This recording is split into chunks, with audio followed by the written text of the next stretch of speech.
ended for Georgia last week with that loss at Alabama. They had won 28 straight SEC regular season games. They had won 42 games in a row in the regular season, second longest of all time in the poll era, dating back to 1936. But still 49-3 in their last 52 games, and Kirby Smart's team has won 26 in a row here at Sanford Stadium. That's the program record for longest home winning streak. It's the active longest home winning streak in the country. They haven't lost here since October 12th of 2019, an upset defeat at the hands of South Carolina.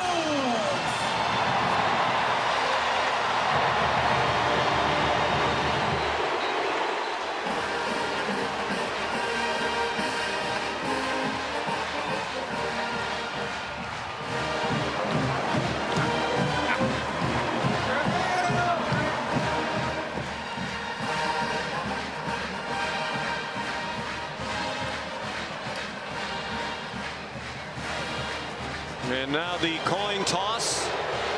Steve Marlowe is the referee leading this SEC crew.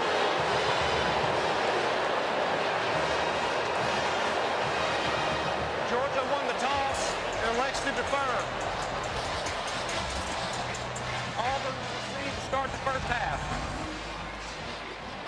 On a warm day between the hedges, the temperature as we approach kickoff is 84 degrees.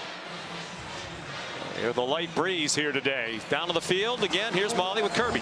Coach, both of these teams are coming off of emotional losses. How important is a strong start today? Big start's huge for both teams. You don't always get what you want, but we want to start fast. I'm sure they do too, but it comes down to execution.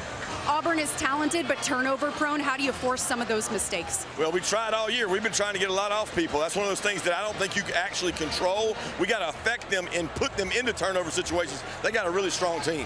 I know you learned a lot about your team this week. What kind of response do you want to see here on the field? I want to start fast. I want to play consistently. I want to play complementary football. We really haven't done that yet, so I'm hoping to see that today. All right, thank you, Coach. Good luck. Thank you. Go Dogs. And that was not just the case last week. The slow starts when they went down 21-0 at the end of the first quarter and 28-0 in the second. They've trailed in the first quarter of each of their last 8 SEC games, dating back to last season. Peyton Thorne will get the ball first. Transfer from Michigan State, where he spent 3 years. 2 of them as the starter, and he's in his second year now at Auburn, and has been the starter for the most part since he arrived on the Plains. He did lose his starting job earlier this year to Hank Brown after a 4-interception performance in a close loss to Cal. And it does feel like since that benching, Peyton Thorne's played with an increased level of urgency. Really looked good coming on in relief there in the second half against Arkansas. Carried that over to a good performance last week, albeit with one massive mistake there at the very end that ultimately resulted in the loss. But they're confident in Peyton Thorne, believe his best football's in front of them. Some last words of advice from Hugh Freeze, who is the play caller, with plenty of help from Derek Nix, the offensive coordinator, and the quarterback coach Ken Austin. Peyton Woodring will kick off, and Jeremiah Cobb is back deep for Auburn.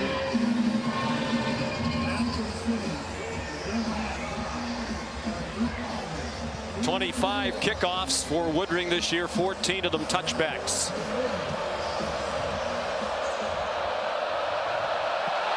And this rivalry game is underway. It's returnable for Cobb from the 2.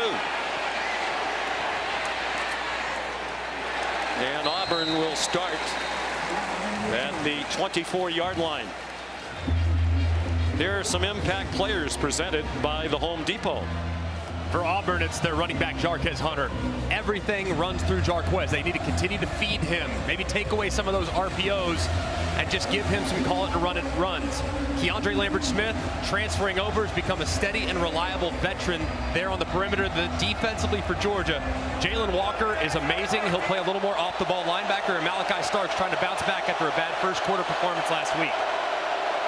Kirby Smart called Jarquez Hunter the best running back in the Southeastern Conference. He goes out into the pass pattern, and Thorne is taken down immediately by Ty Ingram Dawkins, who's become more and more of a factor as Michael Williams has battled injury up front. And just an odd start to the game for Auburn offensively. It's almost as if left tackle Percy Lewis thought that Peyton Thorne was going to roll to his right. He looks straight to the sideline with his palms up, and it results in a big first sack. 5-yard loss. Michael Williams not on the field to start the game. One of the top defensive players in the country. He's been battling a sprained ankle. Out of the pistol, Jarquez Hunter. Tough run to cross the 20. Peyton Thorne off his best game, 338 yards passing against Oklahoma. He's from Naperville, Illinois. 60% completions. The big problem, the interceptions. He's thrown 6 to lead the conference. As a team, they've thrown 9. But not all on him, according to the coaches. Some tip balls, some drop balls. Some routes that weren't run correctly. 3rd down and 12. 4 receivers to Thorne's left. A quick hitter to Damari Alston. And he fights for the first down. Bounced off the hit by the freshman KJ Bolden, just shy of the markers, and got 13 to extend the possession. And a great job blocking on the perimeter. Get the ball out very quickly. Peyton Thorne, they got a great pass rush. And you have Luke Deal, the 6th-year senior tight end, number 86. He's blocking out. And the progressive pylon cam shows you that Alston just refuses to go down. Great effort, fighting through contact, falling forward for the conversion. Alston's their number 2 running back behind Hunter. Didn't play against Georgia last year due to a shoulder injury. The Dogs bring pressure. Hunter trying to get outside and just got back to the line of scrimmage. Run down by Georgia's leading tackler, the sophomore linebacker C.J. Allen. Georgia is so athletic within that linebacker group. Guys that are so fast can flow from sideline to sideline. So if Auburn's going to hit it, they're going to have to hit it north and south today and take advantage of a defensive line that has had some ups and downs this year. Although early in the game last week, Alabama had surprising success on the perimeter as they opened up that 28-0 win against the Georgia defense. 2nd down and 10, 3 minutes gone by. Thorne. Late pressure, and he threw a sinker at the feet of Luke Deal, the 6th-year tight end, 2 times the team captain. This is now twice for Auburn. 3rd and long situations. They converted the first on a really nice catch and run by Alston, but you have to avoid these obvious passing situations with the pass rush that Georgia has. Jalen Walker, number 11 in particular, it's a real nightmare for this offensive line, so you have to avoid the 3rd and long situations. Michael Williams is on the field. He's number 13 at the left end of the Georgia defensive line. He goes after Thorne. Thorne bounces outside him, but is out of bounds way short of the first down, chased out by Jalen Walker. So they converted a 3rd and 12, not a 3rd down and 10. And Auburn will punt. These are 2 of the very best punting units in the country. And this is a really nice call by Glenn Schumann, the defensive coordinator. A conservative call, which is not what they did last week, trying to dictate. They spy with Walker, who's their best pass rusher. The mobile Thorne's forced out for the punt. Oscar Chapman, the 25-year-old from Australia, he bombs one, and it's out of bounds. They're going to spot it just across the 20-yard line. Actually, the official keeps on running. Carson Beck on the field for the first time when we come back.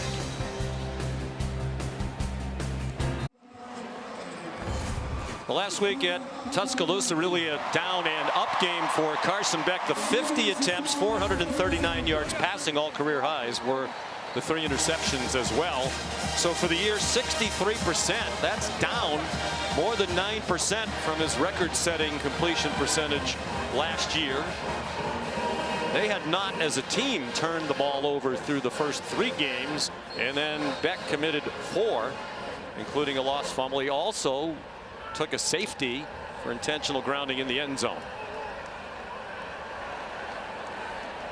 5th-year senior from Jacksonville, 2nd-year starter, handed it off to Trevor Etienne, who stutter step for a couple of feet, perhaps. Philip Bleedy there on the defensive line for Auburn. A 1-yard gain officially. I think it's safe to assume we're going to see a little more Etienne moving forward. Just 36 carries. Did miss the first game coming in to today, but they're way too heavy leaning pass on 1st and 2nd down. They got to be more balanced by running the football.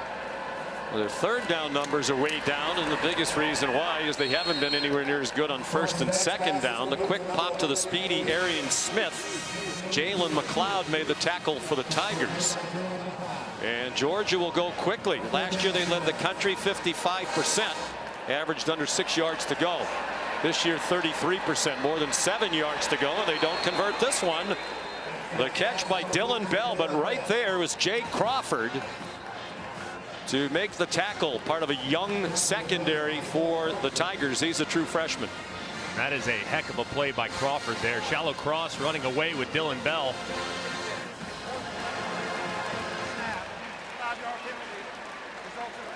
A big break for Georgia. Tempo caught Auburn in a little bit of no man's land, trying to get some fresh bodies on for the pass rush, and Carson Beck was able to snap it before they could get all guys off the field.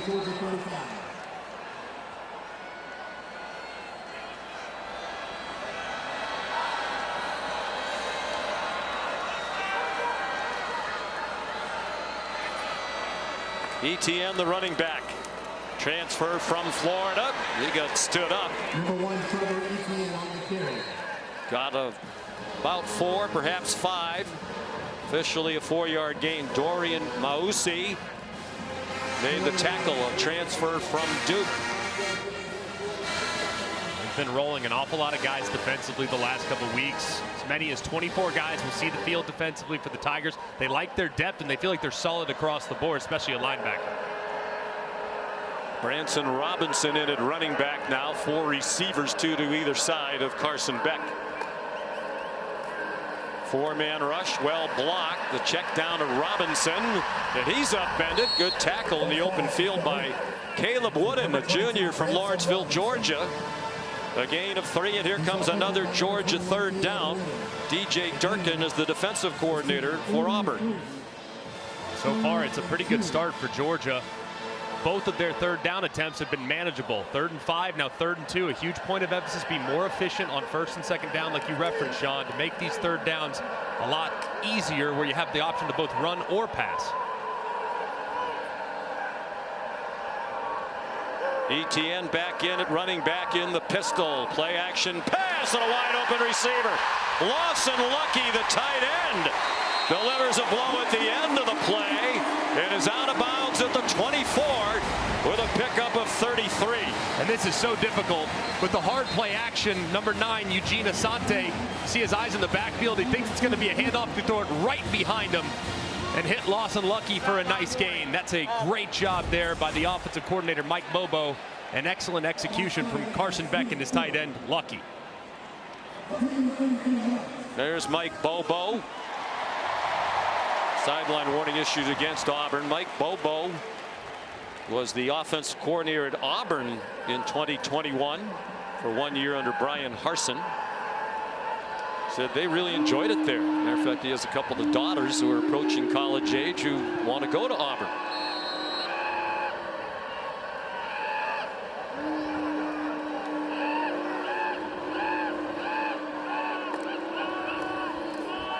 Another play fake to Etienne. Back shoulder throw, and it's broken up. Intended for Colby Young, the Miami transfer. Kensley Ludor Faustin had the coverage. That throw is just a little off the mark from Carson Beck. It's tight coverage, tries to throw a back shoulder, but unfortunately throws Colby Young a little bit too far upfield, which allows the defender to stay tight and for the ball to be difficult to reel in. First incompletion for Carson Beck, 3 out of 4 for 40 yards on the opening drive. This is the 7th play of the possession. Colby Young, wide receiver screen, dragged down short of the first down marker by Jaron Thompson. Excellent boundary safety who transferred in from Texas. Nice tackle there on the big body Young. Third down and 3. Georgia lined up quickly. Auburn showing a pressure look right there. You see how tight those safeties are, 5-6 yards off the ball. So Carson Beck takes a picture, looks back. Now let's see if they have a type of blitz adjustment to take advantage of the aggressive defense.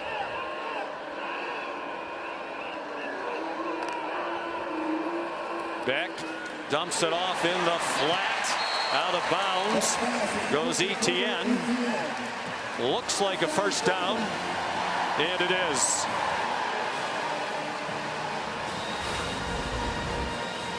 Great decision there by Carson Beck. Aggressive pylon cam. Etienne knows exactly where he's at, turns upfield and gets enough to convert another third down. That's a great decisive decision there, though, by the quarterback, recognizing man coverage and taking advantage of it.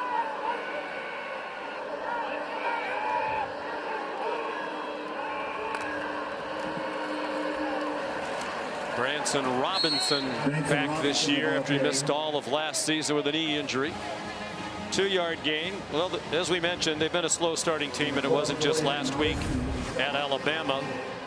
They've averaged just 3.5 points per game in their first 4 games. They've scored only 14 points. Which is really remarkable, especially considering just how good and talented this team is. But a lot of teams, they circle this game, so they have a lot of tendency breakers there in the first quarter, and they're great at making adjustments. We've got to start better.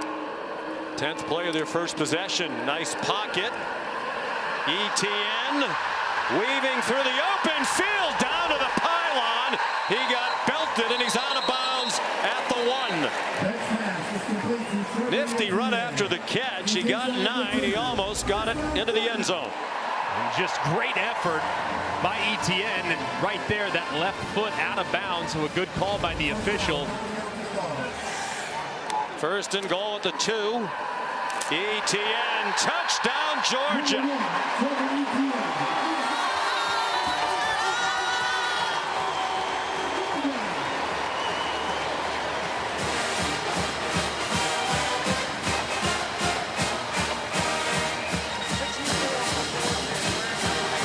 Kirby Smart got the fast start that he was hoping for. Their first points in the first quarter of this season against an FBS opponent. All 14 of the previous points came in their rout of Tennessee Tech. Peyton Woodring for the extra point. 75 yards in 11 plays. It took just under 5 minutes. Carson Beck was 6 out of 7 for 60 yards passing, and Etienne has his second rushing touchdown as a Georgia Bulldog.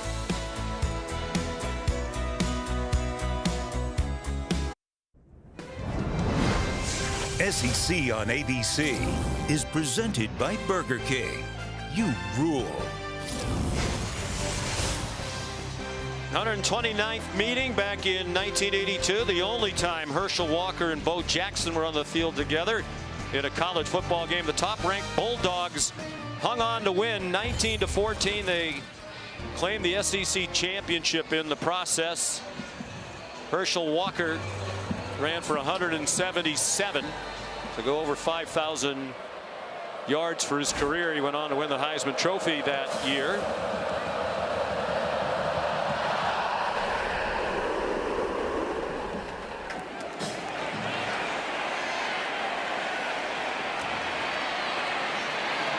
Jeremiah Cobb on the kickoff return. And they'll mark him out at the 29-yard line. Second possession for Auburn coming up. The SEC on ABC continues right after we're finished here in Athens. 7:30, number 4 Tennessee against Arkansas, presented by Capital One. Tennessee 4-0. They're averaging 54 points per game. Best in the country, but that's a good Arkansas team on the road. Very, very good Arkansas team. An excellent quarterback in Taylon Green. You catch him on the wrong day, it could be a 4-quarter fight. But man, very few teams in college football right now look as complete as the Tennessee Volunteers. Peyton Thorne at quarterback. Jarquez Hunter is the running back. They faked it to Hunter. They fling it out wide to Robert Lewis. Transfer from Georgia State. Jonel Aguero was there to take him across the boundary after a gain of 3. Last week, Glenn Schumann, the defensive coordinator for Georgia, a lot of criticism, and I think admitted criticism from within their own staff, saying we were too aggressive, too many blitzes early. So far today, seen a lot of base coverage and just kind of allowing them to get settled in the game before they start to ramp up the pressure. Luke Deal, the tight end, went in motion. Hunter, strong runner, powerfully built at 5'10", 209 pounds. Managed to get 4 when it looked like there wasn't anything there. A big third down here for the Auburn offense too. Manageable, good job on first and second down. You get the sense the best start we've seen from Georgia in quite some time. Extending a drive here would be big. It's a 3 and out. Keep all the momentum on the side of the Bulldogs. Third down and 3. The Dogs crowd the line of scrimmage. Thorne being chased, lofts it up, caught. Beautiful throw on the move and under duress. DeAndre Lambert-Smith with the catch. It was Damon Wilson who was in hot pursuit on the heels of Thorne. Man, this was big time by Peyton Thorne. Little fadeaway jumper up and over the top. Just perfectly thrown. Avoids the contact as well. I mean, you cannot drop it in the bucket any better than that. So just a terrific start for Peyton Thorne. Played in a lot of games, a lot of road games. He's 23. It's his 42nd collegiate start. 26 of them at Michigan State. Second-year starter here at Auburn. Gain of 23. Look out! He ducks under the sack but did not get away.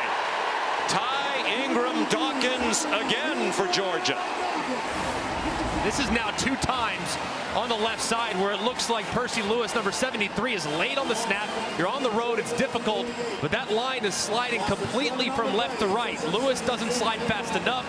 Ingram Dawkins shoots right through the hole and drops Peyton Thorne for another big first down sack. The left side of the offensive line has to play better moving forward. This defensive line will feast. 2 sacks today. Ingram Dawkins in on both of them. Percy Lewis, the size of Mount Everest, according to his coordinator, Derek Nix. He's 6'7". They list him at 355. And the weight has actually come down. But didn't move well enough there to prevent the sack. 7-0 Georgia.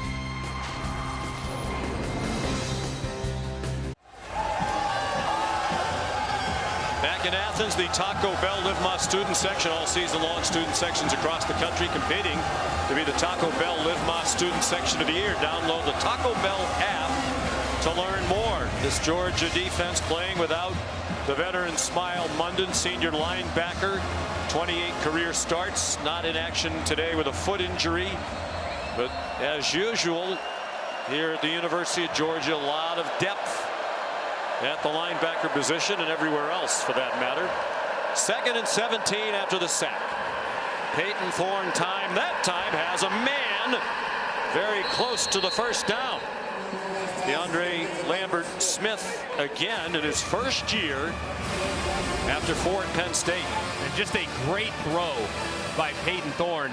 Terrific job by Lambert-Smith getting his depth on his route, timing it up perfectly, and picking up a big first down. Just enough for it. They're at the Georgia 32. 7-0 Dogs as we tick down to 3 minutes to go in the first quarter. Hunter with some blockers out in front and a hole. He got tripped up just enough to slow his momentum, stumbled a bit, and then Malachi Starks made the tackle at the 12, a gain of 19 and another first down. And just a great job of pulling by both guards, getting out in front, securing the edge, and Hunter almost took it to the house. Nice response by Auburn after the Georgia touchdown.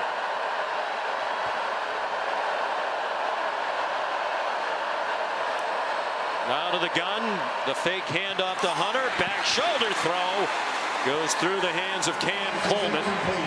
Another reason why they're much better at wide receiver than a year ago. He's one of the top freshman receivers in the country. Just goes to show you how much they like this young man, trusting him. Down around the goal line, tried to throw a back shoulder against one-on-one against the best corner for Georgia and Dalen Everett. But that time, Coleman ran out of room. He ran himself out of bounds. You got to leave more room for the quarterback so you can tightrope the sideline. I don't think those fields are wider in high school football. Get adjusted to the college dimensions. He's had some drops, but they love his talent and his work ethic. Hunter again tripped up when it looked like if he could have survived, he had a lot more ground to cover. Dan Jackson might have saved a touchdown. Sixth-year safety off a career-high 10 tackles in Alabama last week. Both teams substituting liberally. What do you like if you're Auburn here, Greg, on 3rd down and 6? Well, they just took out the guy I thought they were going to be throwing it to is Keandre Lambert-Smith, but now on the right-hand side, you got another freshman, number 3, Perry Thompson in the slot. I'd take a look at that if you can get one-on-one. They send Hunter out. It's a design quarterback draw. Nowhere to go for Peyton Thorne. Dropped by Mikel Williams, who's been in and out so far on defense. A top 5 on the big board prospect for Mel Kiper Jr. And just a big-time play right here by Mikel Williams. Watch him on the left side set the edge. Just absolutely hammers the right guard, Jeremiah Wright, stones him and forces the back up inside where he's got plenty of help. Field goal kicking has been another issue. Towns Magoo, the freshman from Auburn, Alabama, just 2 out of 5. Had a costly miss at the end of the first half last week against Oklahoma. Good this time from 27. And Auburn is on the board at 7-3.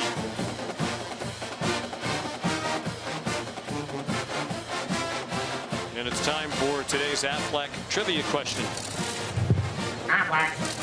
Today, the 129th meeting of the Deep South's oldest rivalry and the second most played FBS matchup of all time.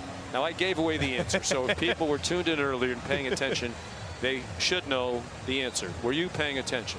But I listened to 3/4 of what you say, so I know for sure I got at least one team. Minnesota. That's correct. And I'm going to assume it's someone very close to them in geographic proximity. Okay. Wisconsin? Now I think you're just faking like you weren't listening, and you actually were. You didn't get to be an academic All-American. Did you really graduate with a 4.0 from Alabama? I did. I've read that. I did. We like to round up. It was like a 3.95. You know, there. Got lucky. Had some really good teammates that helped me get through math. We will answer it after the kick. But a great history back to 1892 when they met. It was Auburn's first recorded football game ever that they have records for, and it was the second for Georgia. They met in February of 1892. They played at Piedmont Park in Atlanta. Magoo kicks off. Anthony Evans along the far numbers, and he got clotheslined as he approached the 25-yard line. The answer is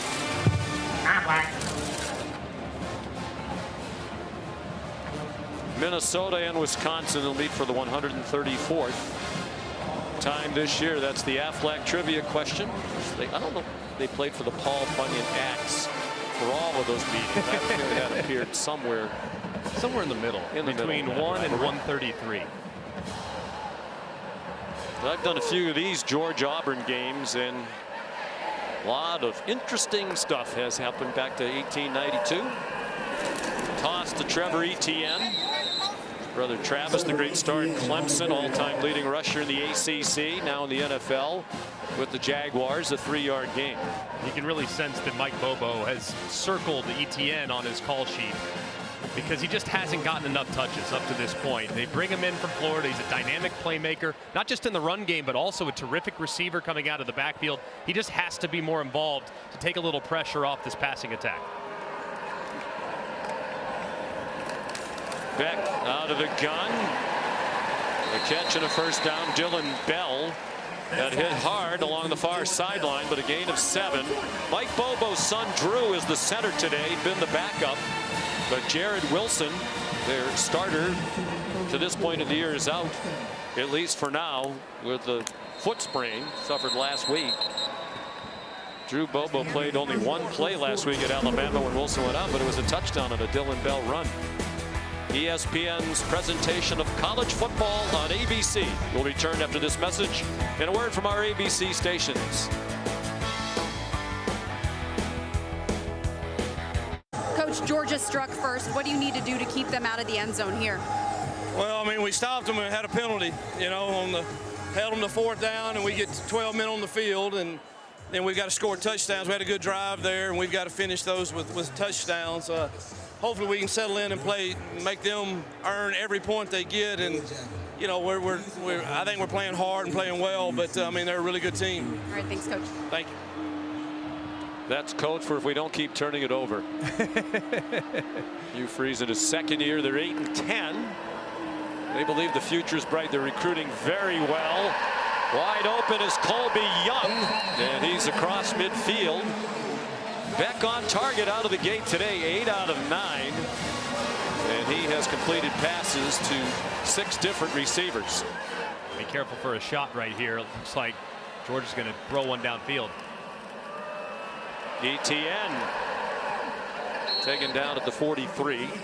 And we talked at the beginning of the year, we did the Clemson game, Greg, that they had to replace Brock Bowers, the great tight end, who was their leading receiver. Ladd McConkey, terrific wide receiver, who was drafted in the 2nd round. Nobody's really stepped forward at the wide receiver position, become the lead dog. But Carson Beck said that doesn't matter. He'd rather have a lot of guys who are all good options, and he feels like that's what he has in Young and Lovett and Smith, and Dylan Bell, among others. Auburn crowded the line, and it worked. Branson Robinson dropped to the line of scrimmage. The safety, Jaron Thompson, up around the line. They definitely have a lot of go-to guys. Not one guy in particular, though, that's going to pace them. But here in their 3rd down situation, possible 4-down territory here. So if Mike Bobo opts to run the football with a favorable look between the tackles, that's perfectly fine. But I would look in the direction of Lovett. Lovett's been a guy that's been very, very good. Their most targeted guy on 3rd down. He's lined up at the top in what appears to be man coverage. And again, just 4 yards to go on 3rd down. More manageable than they faced for a lot of this season. Beck stepped up, in trouble, and swung down by Keldrick Falk.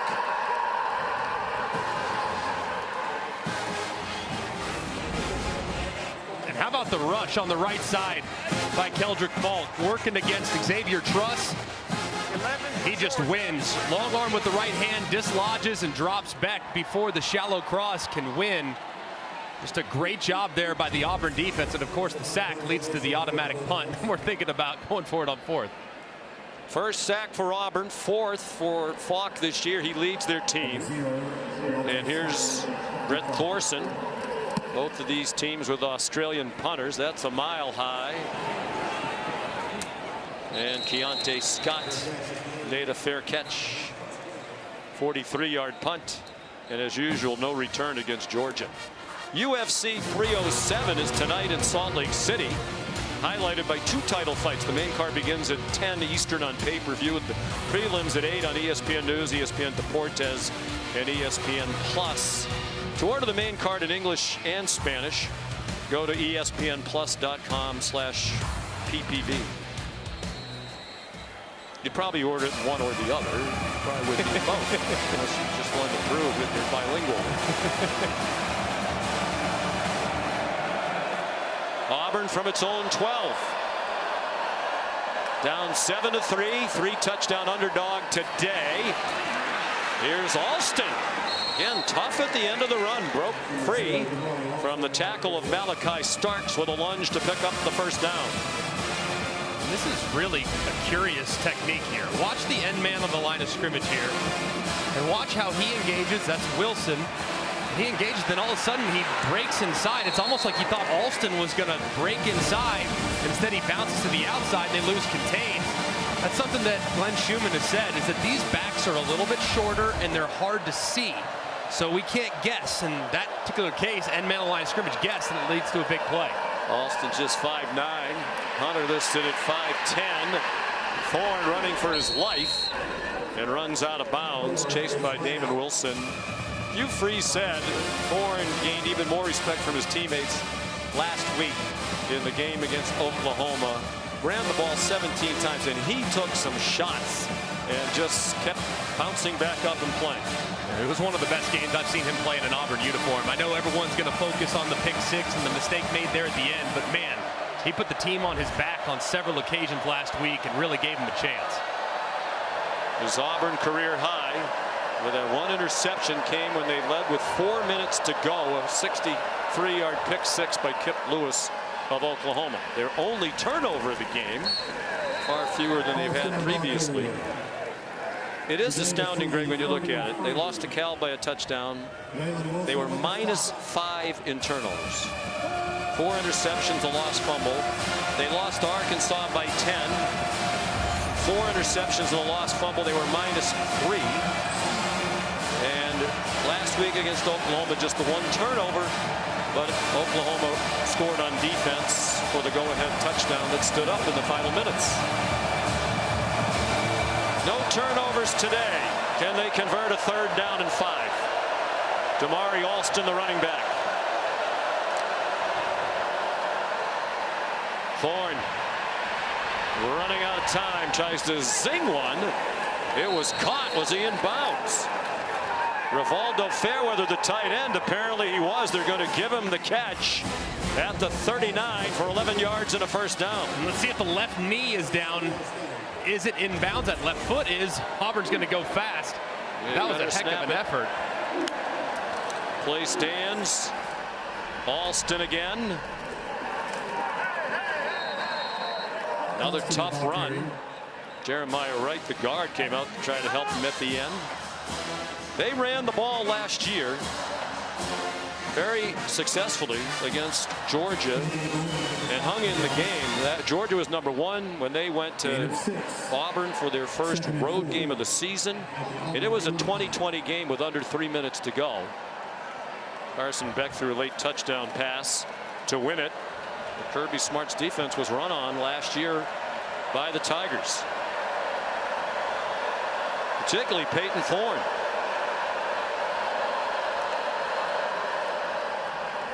Alston, the hard-earned yard. Damon Wilson up from the linebacker spot. And another 3rd down and short, 3rd down and 3.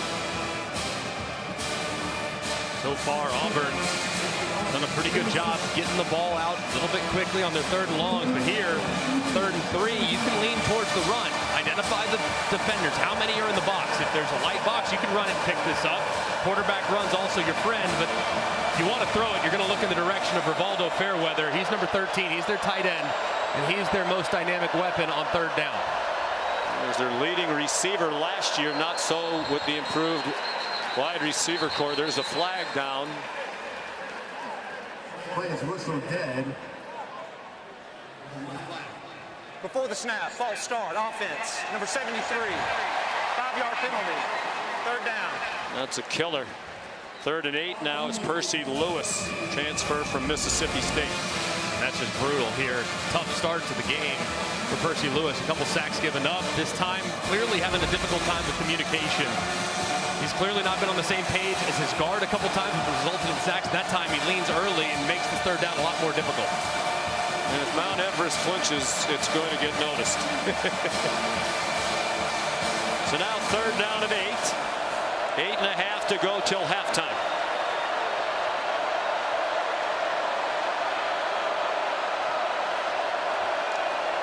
They bring pressure. Thorne got it off into a crowd, a short gain.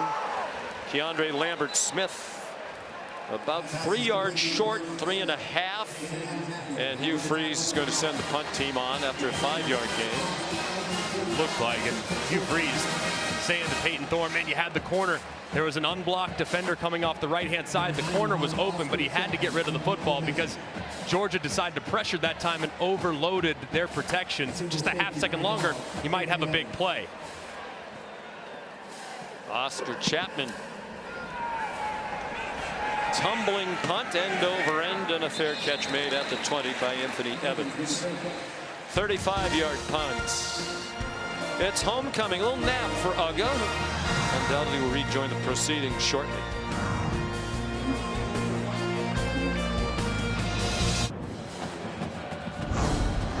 You're watching the SEC on ABC on homecoming weekend on the campus of the University of Georgia in Athens. Sanford Stadium increased capacity this year. They've had some expansion, gone over 93,000. 9th largest stadium in major college football. One of the great venues in all of American sport. Carson Beck, as the timeout is over. 7.5 to go till halftime. He's 8 out of 9. Deep drop, wants to fling it deep. Didn't get on the same page with Arian Smith. Now they wanted to be aggressive on offense, Greg, at the beginning of last week's game against Alabama, and Beck felt and Mike Bobo felt that they missed a great opportunity at the very beginning of the game. There was a long pass that Beck threw about 55 yards in the air, right through the hands of Arian Smith. Yeah, I mean, it was the second play of the game. I mean, it would have turned the game on its head. And they've had some near misses. They've had guys open downfield. Beck hasn't hit them, and when he has, they've been dropped. So they got to clean that part up because they definitely have an explosive group. Auburn crowding the line. Etienne tried to run through it. He got 10 and a first down. His rushing touchdown, the only touchdown of this game. And that's 35 straight games with a rushing touchdown, by far the longest such streak in the country. Toledo 24.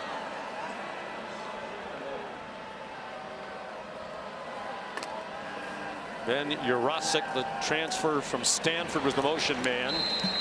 Dominic Lovett knocked down right on the catch by Eugene Asante. Excellent dime. When we asked Carson Beck yesterday who stands out on the defense for Auburn, he said number 9. He delivered a big hit to Carson Beck last year. Little trickery. Here comes Dylan Bell on the run. Across midfield to the Auburn 46. 28 for the multi-talented Bell.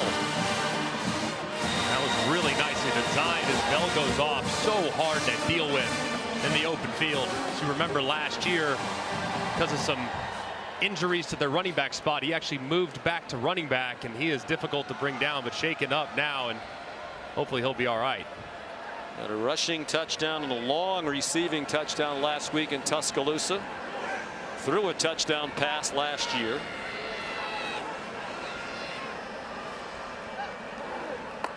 Beck 9 out of 11 for 90 yards. Branson Robinson fighting for everything he can get, and it turned out to be a 3-yard gain. They think they're more talented at running back this year. They lost Dijon Edwards, Kendall Milton, their top 2 running backs, who are very good players, but a little more home run potential with guys like Etienne, Nate Frazier, who we haven't seen yet today. Yeah, and Etienne's just a total game changer. And you referenced Frazier. I mean, he's lightning in the bottle. It's just got to be better in protection, and he'll get more opportunities down the road. But they can go 4 deep at running back with just about anybody in the sport.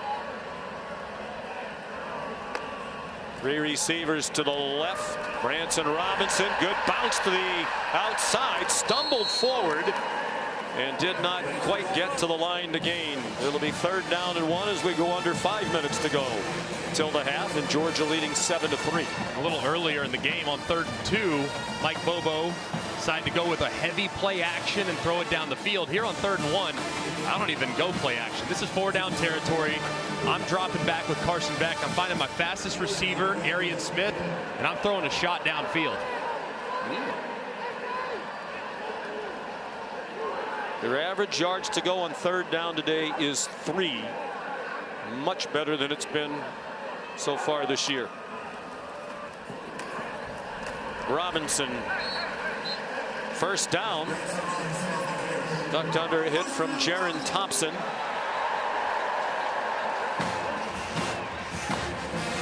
This is a spot where we've often seen from Georgia, 1st and 10, plus territory, 35-yard line. This is where they have been aggressive traditionally. Heavy play action, throw a shot downfield. The one thing you got to be mindful of, if you're the quarterback, you're in field goal range, don't take a sack. Cannot have negative yardage plays at this part of the field. They are playing again today without their preseason All-American right guard Tate Ratledge out with a leg injury. Beck takes the check down, ETN, and he's down a couple of yards short of the first down. Sylvester Smith made the tackle, redshirt freshman. There's Ratledge now with an ankle injury. On the delay, ETN. Looks like he's just a little bit short of the first down. Auburn with 2 timeouts left. I wonder if Hugh Freeze would think about starting to use them, try to get another possession back. With some time to do something before the end of the half. ETN almost took it to the end zone for the second time. Sylvester Smith saved the touchdown. There is a flag down back near the line of scrimmage in the middle of the field. Holding, offense number 53. 10-yard penalty. Replay third down. Dylan Fairchild, the left guard. There was a lot of room. He's working right here on the interior. A lot of room there to the outside. And it looked like as the linebacker, Asante, I believe, was trying to work to the outside. There he is. You see the left arm of number 53 grabbing the jersey. Might have been Austin Keys as well. A single-digit Auburn linebacker working from right to left. And it's a big penalty. It's now your 3rd and long. First Georgia penalty. Came from the spot of the foul. 15-yard infraction. Beck steps up into traffic and gets dumped by Keldrick Falk. And to me, Greg, if you're Auburn, you should be using a timeout right now. Absolutely. And this is a bad job right here, man. 3-man rush. And the center, and I know he's in for the injured Jared Wilson, Drew Bobo just gets beat right up the middle. But a 3-man rush working against 5 offensive linemen, that just can't happen. They're lined up as if to go for it on 4th down.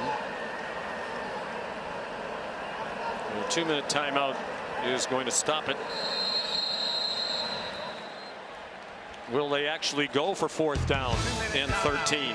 We'll find out when we come back. 7-3 Dogs. SEC on ABC, presented by Burger King, is brought to you by Taco Bell. 2-minute stoppage prior to halftime here in Athens, Georgia. Sean McDonough, Greg McElroy, Molly McGrath, our producer Phil Dean, our director Scott Johnson, our terrific ABC college football crew.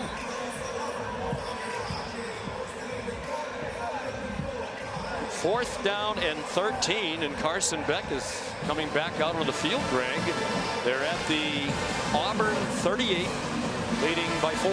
Yeah, it feels like a little bit too much here. I mean, 4th and 6 or so, sure, I could think about that. And Georgia, maybe they just try to get a free play out of it, go with a hard count, see if he can't take a shot.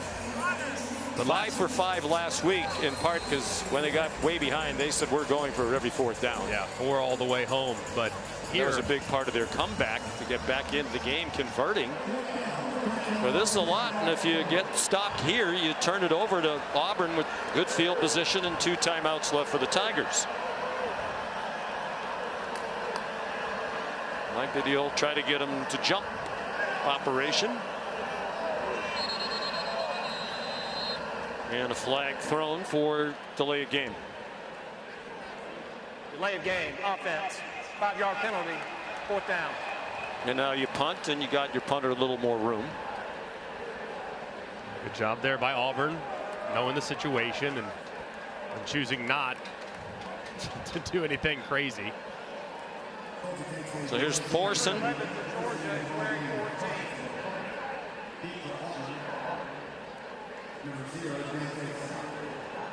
Keontae Scott back deep. Georgia, the only team in the country that did not allow a single punt to be returned last year. They punted only 32 times. This year, there's been one attempted punt returned against them. That was Ryan Williams of Alabama last week. This one down beautifully inside the 5 by Dominic Lovett. Last week, that punt return went for -4. All right, Kevin, thank you.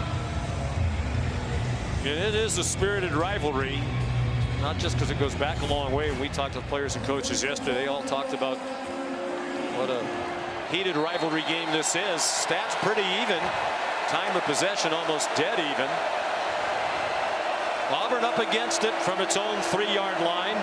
Minute 52 to go. They have 2 timeouts. Georgia has 3. Feels like Auburn needs at least 1 first down here to get out of the hole. Not perhaps have to punt. Jarquez Hunter tackled by C.J. Allen and Malachi Starks. A little surprised too that Kirby Smart with 3 timeouts isn't using one here. I agree with you. And now he has. But some time came out. Well, it's for the injured player, actually, not the timeout. It's Luke Deal who's down on the field.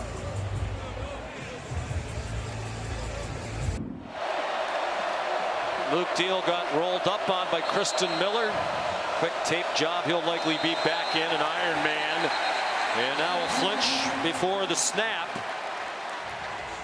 There was a 10-second runoff, which Georgia could have declined, but Kirby Smart did not.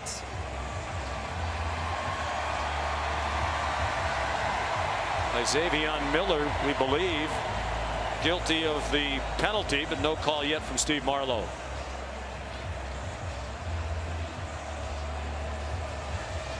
You're on, Steve.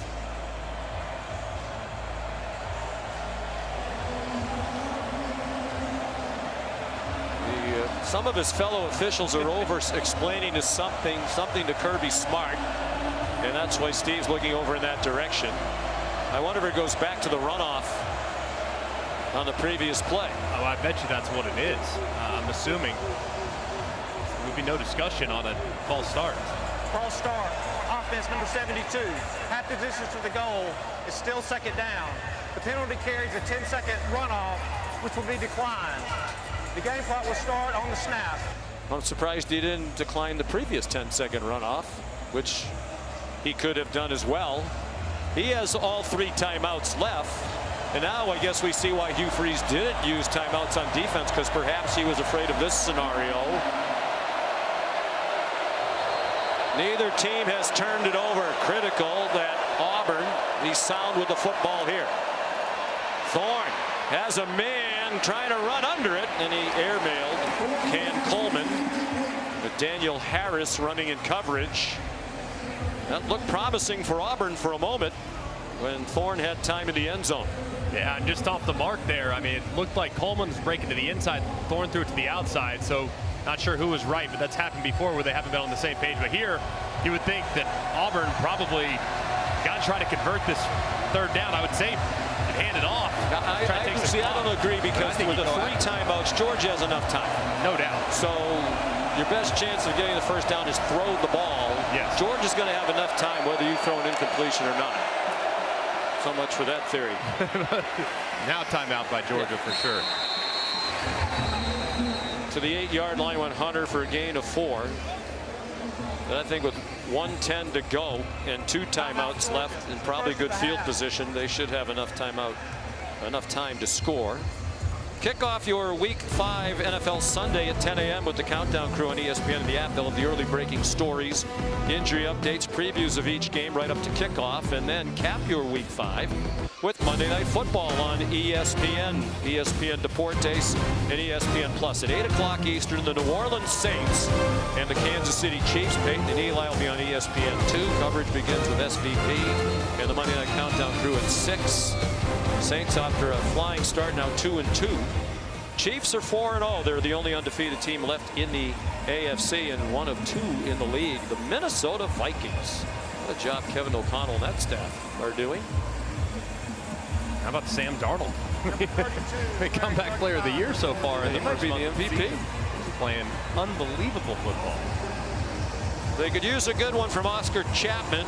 He's averaged just 36.5 on his first 2 punts for the year, averaging better than 46 yards per punt. Not a good one. Short and tumbling again. Caught on the run by Anthony Evans, and a good tackle at the 50-yard line by the long snapper Reed Hughes. 44-yard punt. Actually was pretty good by Chapman. Both of these teams cover punts. Matter of fact, there are 3 teams in the country that had negative punt return yardage against them for the year. These 2 in Ohio State. How about the offense against FBS opponents in the first half for Georgia? Just 2 touchdowns. I mean, they played good teams. Clemson, Kentucky, Alabama, and now Auburn. Kirby Smart thinks they've already played some of the best defenses they'll play all year. But they expected better. ETN, the running back.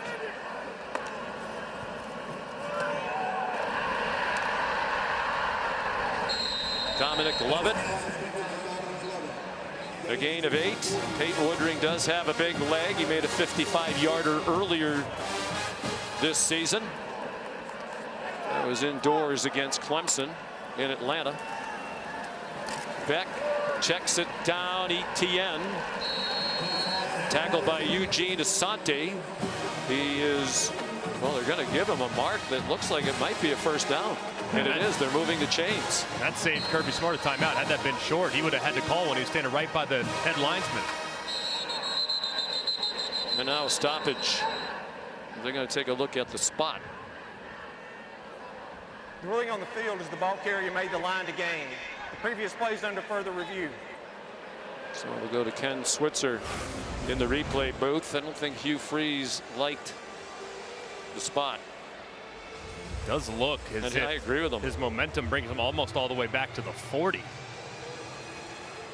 The ball right now marked on the 39, so this might be pretty significant. Let's bring in Matt Austin. It looked to me, you know, they caught the ball right along the line to gain, but it was his momentum that brought him back, and he was trying to make a move to turn and go back up the field. Sure. And this should actually be spotted just a little bit short of the line to gain. Matt, what say you? Yeah, when the receiver comes back on his own, he loses that yardage. But the minute the defender contacts him, that's where the forward progress start begins. So right there is the spot of the forward progress. So he's going to end up being about a yard short. That should be right near the 40-yard line. Should result in Georgia using that second timeout, or one of those timeouts, and figure out exactly how much you need to be able to have a chance at the field goal. And the reminder here for Carson Beck is, regardless of the circumstances, you cannot take a sack. Do not make this field goal more difficult. You took one earlier against a 3-man rush, which ultimately forced a punt. So get the ball out quickly like you have for a vast majority of the first half. Beck's 12 for 14 for 108. No touchdowns or interceptions. 7 different receivers have caught a pass. And one of the incompletions was on a long bomb when he wasn't on the same page as the intended receiver. They're taking a long look at this. It seemed pretty clear that the ball should be marked about a yard further back than it is right now. If you're a Georgia fan, would you be concerned? I mean, the offense wound up at the end of the game last week, scoring 34 at Alabama. But I think game to game, there was a little more of an expectation. The points are down. The third downs, as we said, are down. Beck's accuracy is well down. I don't know if I'd be as concerned right now, because much of what Auburn's trying to do defensively is kind of bend, don't break. Don't give up the big plays. But at some point, you're going to want to see more explosiveness from that group. That's what kind of ignited the comeback, and haven't seen a whole lot of that here today. This is becoming a painfully long replay process for something that seemed to be pretty cut and dry. Well, Auburn has to be good on defense, right? When you have watched your offense commit 15 turnovers in the first 5 games, you're minus 11, and yet you haven't given up more than 27 points in any game. You're playing good defense. The 27 was against Oklahoma with a pick six. After further review, the ball carrier did not make the line to gain. It'll be 3rd and 1 at the 40-yard line. Georgia will take a timeout to avoid a 10-second runoff.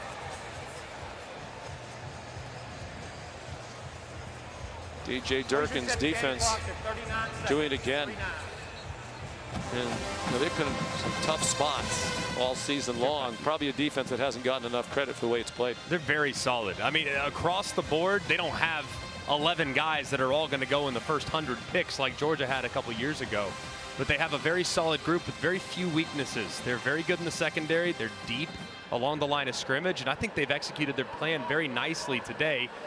Even though Georgia's had some rhythm, they haven't given up the big play, which is the backbreaker when playing against a group that's this explosive. DJ Durkin's been in the SEC for a while. Texas A&M, he was at Ole Miss.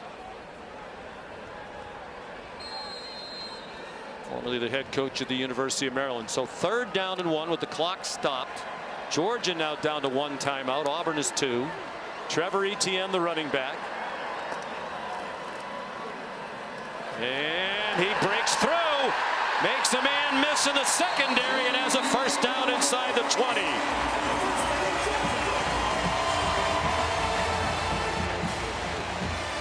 $23 yards. They're going to save the last timeout. The clock stopped to move the chains.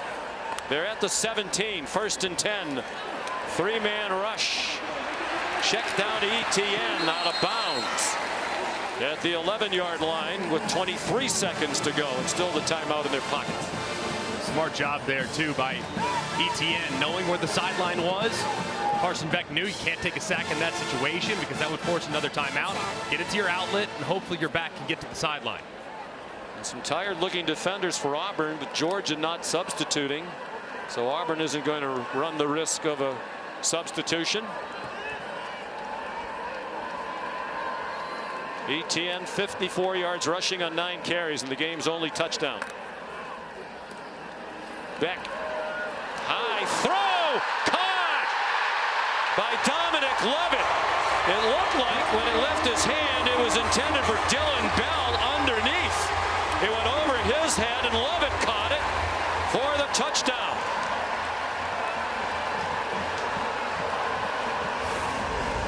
Wow. I mean, it does look like he's trying to work Bell on the underneath. Lovett looks like he's running a little bit of a return. Bell lets it go. Lovett says, look what I found. Makes a guy miss and converts for the touchdown. Sometimes maybe it's a little better lucky than good. And that's one there, Sean, where when they ask you the next day, hey, who are you throwing it to? You don't give them a real clear answer. Absolutely not. Hayden Woodring makes the extra point. Now made all 86 PATs in his career. So Dominic Lovett in the right place at the right time. Well, certainly Bell thought it was for him. He put his hands up to try to catch it. Well, then he took him down at the last minute, so who knows?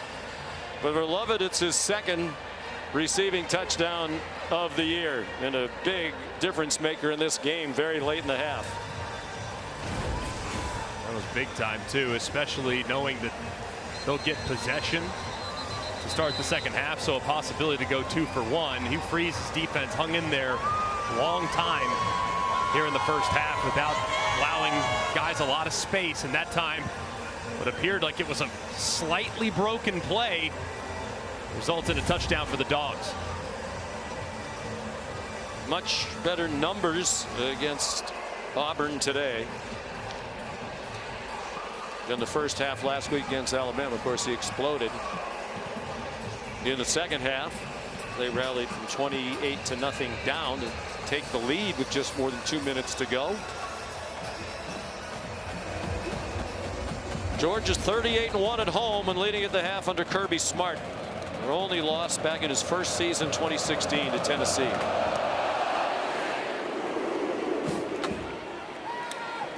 Jeremiah Cobb is going to try to bring it back. And he's wrestled down at the 25 by Chris Cole.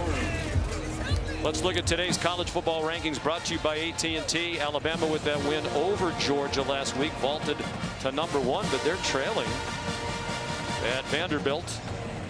This is surprising, but this right here also crazy surprising. I mean, Missouri, good team. Kicking team. 15-yard penalty from the end of the return. First down. Number 23 can remain in the ball game. Big one there potentially. Maybe Auburn now thinks about taking a couple shots, but that. Yeah, I think you would, right? And you're No out question. to the 40-yard line. Yep. You have 11 seconds. You have 2 timeouts. Maybe at least try to get into field goal range. Absolutely. And the end of that play, that left yeah, he got arm, his head yanked. Oh my really goodness! just a violent yank, and one that was completely unnecessary. I mean, if Auburn ends up stealing points right here, you're going to get an earful in the locker room at halftime. They have some receivers who can really run. Jarquez Hunter, the running back. 3-man rush. Thorne takes off running. He's across the line of scrimmage. He needs to get out of bounds and does at the 45. Probably not in field goal range, although he did try a 61-yarder earlier this season, which Magoo did not make. He made a 60-yarder in high school. You would think Hail Mary situation here, and also like to maybe have your biggest guy, your biggest weapon on the field, but it looks like Rivaldo Fairweather at the moment, the tight end, is on the sideline. You would want him in the game for a possible jump ball situation.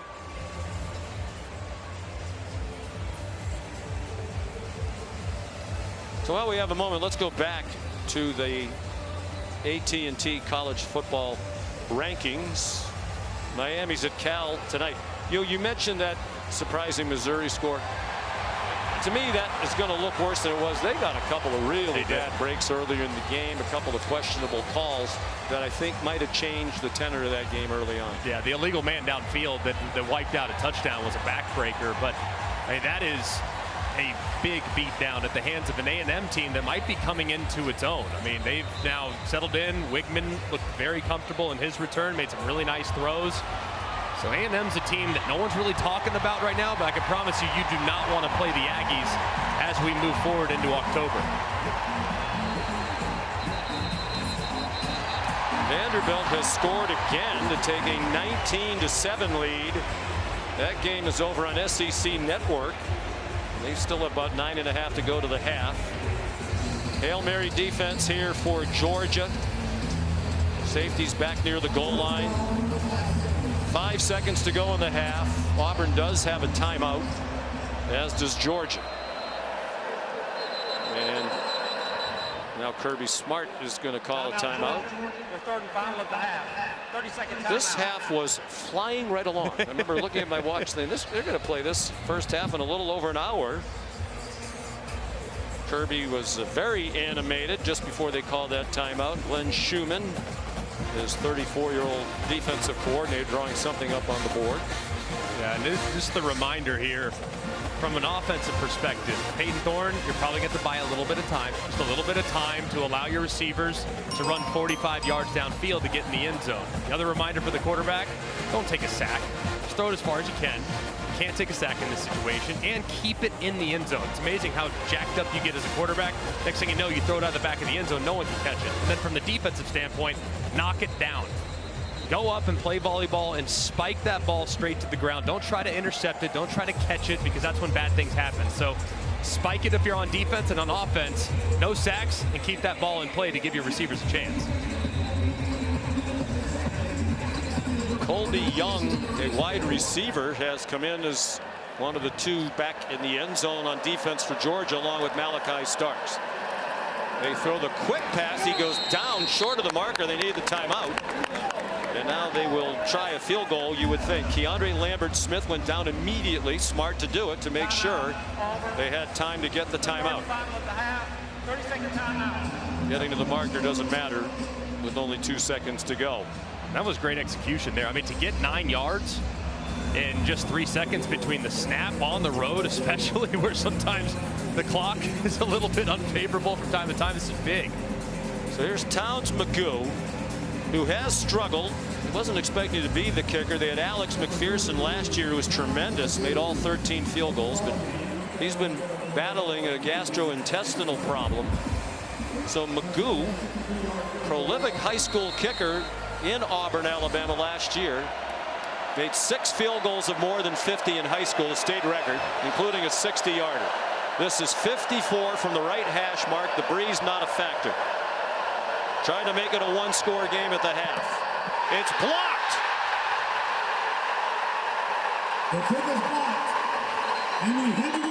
We believe Dan Jackson blocked it.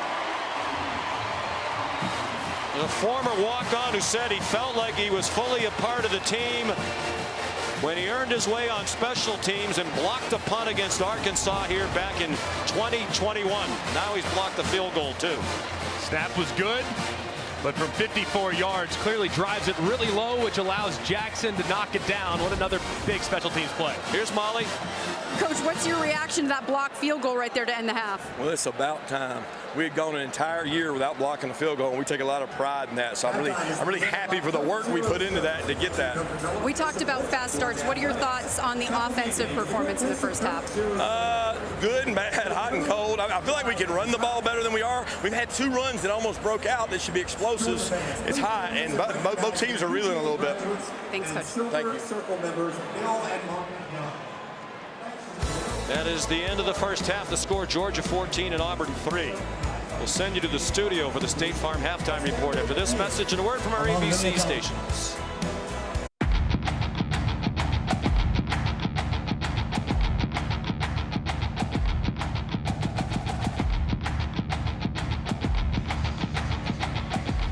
You're watching the SEC on ABC, presented by Burger King from Sanford Stadium, Athens, Georgia, homecoming weekend. And the 5th-ranked Georgia Bulldogs, their first home game in a month, just their 2nd home game of the season, leading at the half 14-3 over Auburn. Sean McDonough and Greg McElroy, what's your biggest takeaway from what we've seen so far and as we spin it ahead? Well, both offenses have been pretty efficient, but they've lacked a lot of big play potential. But there's been a few examples there in the first half where there were shoelace tackles on the running back. So it feels like the running game is going to get going for both these teams. If you're Auburn, you got to be disappointed you gave up that touchdown at the end, but you've really kind of held this offense in check. You've kept everything in front of you. So I think the task for Georgia here in the second half starting out, stay efficient, and now start to mix in some of those big plays when Auburn gets a little bit more greedy defensively. Georgia touchdown in the final seconds of the first half to open up this 11-point lead. The kick bounced down the field. It bounced dangerously before it was scooped up by Anthony Evans, and he did not make the 20. Here's Molly. Well, Sean, Auburn head coach Hugh Freeze pointed to that Georgia touchdown at the end of the half, the one to Dylan Bell, and said it looked like it was intended for the other guy, meaning Dom Levitt, to Dom Levitt. He said it looked like it was supposed to go to Dylan Bell. He said that's just an example of the year that we've had, the missed opportunities. He stressed, I think that we can run the ball on them. We just need to get a stop, prove that we know how to win. He is wary of Georgia getting momentum here and taking over this game. Nate Frazier is in at running back now alongside Carson Beck. He has not seen much action lately. Or starting field position of the day for Georgia. And the freshman from Los Angeles, Nate Frazier, out to the 23, made a big splash in his debut in the opener against Clemson when they were without Trevor Etienne. Rushed for 83, but has basically been in the witness protection program since. and Kirby said flat out, he's just not good enough in pass protection right now. But DeAndre Swift, early in his career, not great in pass pro, so they used him in routes. So that's going to be part of Frazier's game that they start to include down the road. Or you just definitely run it when he's on the field. Dylan Bell, short gain, good tackle by Jake Crawford. It was interesting talking to Kirby about Frazier and his pass protection. He said he's not good in pass protection. He said, but no freshman running backs are. And actually, he's better than most that we've had in recent years, but he's just not good enough. Yeah, if you're playing at Georgia, it's because your high school team probably gave it to you 50 times a game because you were unstoppable. But a potential big third down here for Auburn's defense. Forcing the 3 and out at halftime is big. Better on third down today, 4 out of 7. Much easier distances to manage. That throw over the head of Arian Smith. With Keontae Scott in coverage. Transfer from Snow Junior College in Utah. So a 3 and out, and exactly what Auburn wanted to start this half. I think they're very good on defense, Greg. They are. They're really good. Very, very solid across the board. And you talk to people within their program. We might not have a ton of NFL guys that are going to be an all-pro or Pro Bowl every year. We got a lot of great college players, and they're playing at a high level today. Brett Thorson's third punt. 17th of the year at 32 all of last season. And this one is a fair catch by Keontae Scott after 43-yard punt. Let's take a look at coverage where it counts, presented by T-Mobile. And Peyton Thorne knows that this is a very aggressive group, but they started really a little bit more passive. Going with the quarterback spy, not a ton of pressure, and then the left side of the offensive line's got to be better. I mean, if you look at the first half, this is the first play of the game. To not be on the same page on the first play of the game is just bad ball. And then this time, Percy Lewis doesn't slide down far enough, allows Ingram Dawkins to run right through and drop Thorne for another sack. They got to be better up front. Jarquez Hunter, the running back, 7 carries for 39 yards in the first half. We talked with the Auburn coaches yesterday. They said they would like to get him more involved going forward.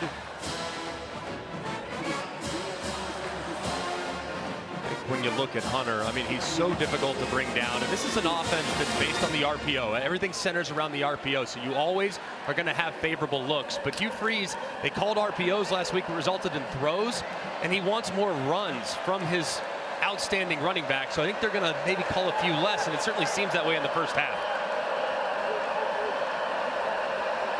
Georgia showing blitz, and they bring pressure. And Thorne runs away from it. Now he has a lot of running room, trying to pick up a block that he did not get. And that cost him the first down. Julian Humphrey chopped him down. Ty Ingram Dawkins, who already has 2 sacks, had the pressure. It's an 8-yard gain. It's a great move in the pocket by Thorne, and good job getting upfield. You'd love it if your freshman Cam Coleman could go try to save a life, but he doesn't. You see him point him out, and Cam Coleman, I think, thinks he might get a block in the back or something, but either way, it's a big missed opportunity and a great tackle in the open field by the defender Humphrey. It just gets in the way. There was more in the run for Thorne.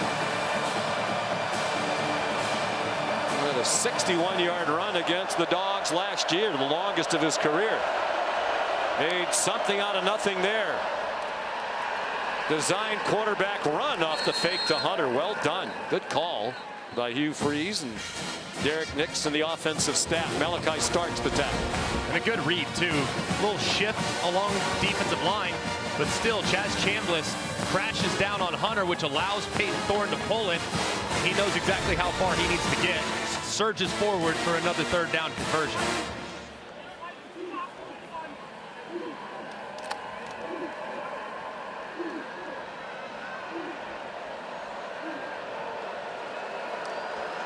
Thorne 2 times the team captain in his 2 years at Auburn. He was twice the team captain at Michigan State. Looking like he wanted to fling it deep. Now he has running room again. This time he gets a block from a wide receiver from Malcolm Simmons. And he has a first down with an 11-yard gain. Peyton's a son of a coach. His dad, Jeff, formerly the offense coordinator at Western Michigan. His grandfather, John, very successful D3 coach at North Central College in Naperville. A good run at Michigan State, transferred to Auburn. Not a very good cast around him last year. He went 6-6 in the games he started. More talent around him this year. But a heady player, Greg. You know, you would think, especially in this RPO offense, he'd be a good decision maker. I really like him. And I know, look, people are going to look at the interceptions. They're going to look at the stat sheet, and they're going to say Peyton Thorne makes bad decisions. He's got to be benched, all this stuff. I think he's really good. I think he's really accurate. I think he's a really solid athlete, can keep you honest with his legs, has really improved as a deep ball passer this year, has been more aggressive. But I do think not all interceptions are created equal, and several have not been on him. So he's got to play better for sure, but the rest of the people around him could be better as well. Hoping for a score here to get right back in the game. Make it a one-score game. A long handoff. Gave it to Hunter. They did not get him down. Touchdown. Jarquez Hunter. After Jonel Aguero whiffed on the near sideline. 38 yards, and it's a game in Athens. And this is so well blocked. I want you to watch 14 Robert Lewis coming from the right to his left. Secures the edge. It's a great job. And then number 86, Luke Deal, hurt a little earlier. He locks up with Dan Jackson and allows Hunter to get to the edge. This edge defense has been a bit of a problem for Georgia for quite a while, but that was perfectly blocked and executed, and a great start to the second half for the Auburn Tigers. Early in the third quarter, going for 1 point here. And Magoo adds it. That's the longest run of the season for Auburn. A 38-yard touchdown run by the senior from Philadelphia, Mississippi. Jarquez Hunter. Bulldogs talked yesterday about how hard he is to bring down, and that was on display right there.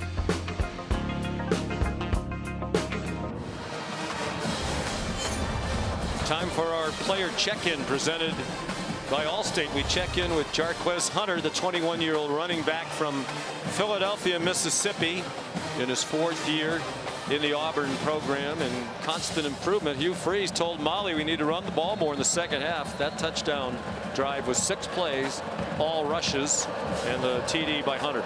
Yeah, they were really close to breaking a couple in the first half and finally get one to go their way. Towns Magoo kicks off. It's a touchback. Molly?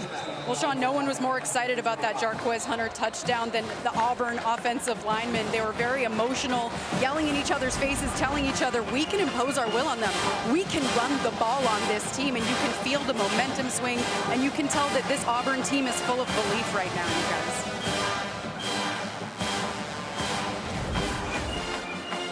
Molly, Hunter, powerful guy. You had some numbers about how good he is in the weight room, particularly in the lower body.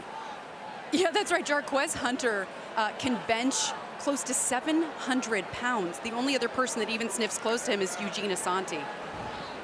He can squat close to 700 pounds. That would be crazy if he could bench that. Numbers. I was up there with Larry Allen. Here's Nate Frazier. Tough run and an 11-yard gain for the freshman. Caleb Harris at the end of the run got him on the grass. It just looks different when you see him on the field, don't you, John? I mean, he just has a little bit of a suddenness to him and an urgency, and he hits the hole so hard. Frazier is going to be really, really special when he becomes a more well-rounded player. 4-star ESPN recruit, the number 74 overall recruit at any position in the entire country in this recruiting class. Out of modern day, a power in Southern California. Dylan Bell swung down along the sideline by Kayan Lee. I think Auburn's done a pretty good job of this game, excuse me, has done a pretty good job tackling in the secondary. This is a wide receiver group that's excellent after the catch. Coming into this game, top 20 team in college football and creating yards after catch, and that really hasn't been there very often for Carson Beck today. Sorry to interrupt. Auburn struggling. They just do get men off the field. Players sprinting off. Surprised Georgia didn't snap the ball. Nate Frazier in trouble trying to turn the corner. Managed to turn it into a gain, taken down by Keldrick Falk, who had both sacks for Auburn in the first half. And a great plan so far for Mike Bobo offensively on first and second down to make these third downs very manageable. Another third and short situation here. You can run it, you can throw it. I lean towards running it with how they're starting to move some of these Auburn Tiger defenders off the ball. 8 minutes to go, third quarter. Number 5 Georgia in a real tussle in the 129th edition of the Deep South's oldest rivalry. Frazier ahead. Based on where the far side official is running in from, I don't think he got there. He did not. Referee Steve Marlowe already signaling fourth down and inches. They line up quickly. They send Beck out wide. And now B takes the snap from center. It has the first down. It was Landon Humphries 16, not 15 Beck. And looks like he had the first down. He did. The line judge Chris Snug is signaling to move the chains. There were a couple plays there where Jalen McLeod, number 35 for Auburn, almost slipped inside and made a play in the backfield. I mean, he is so quick and agile, getting a much-needed rest after nearly stopping him on 3rd and 4th down. But here, fresh bodies coming on for Auburn, and Georgia in nice rhythm running the football.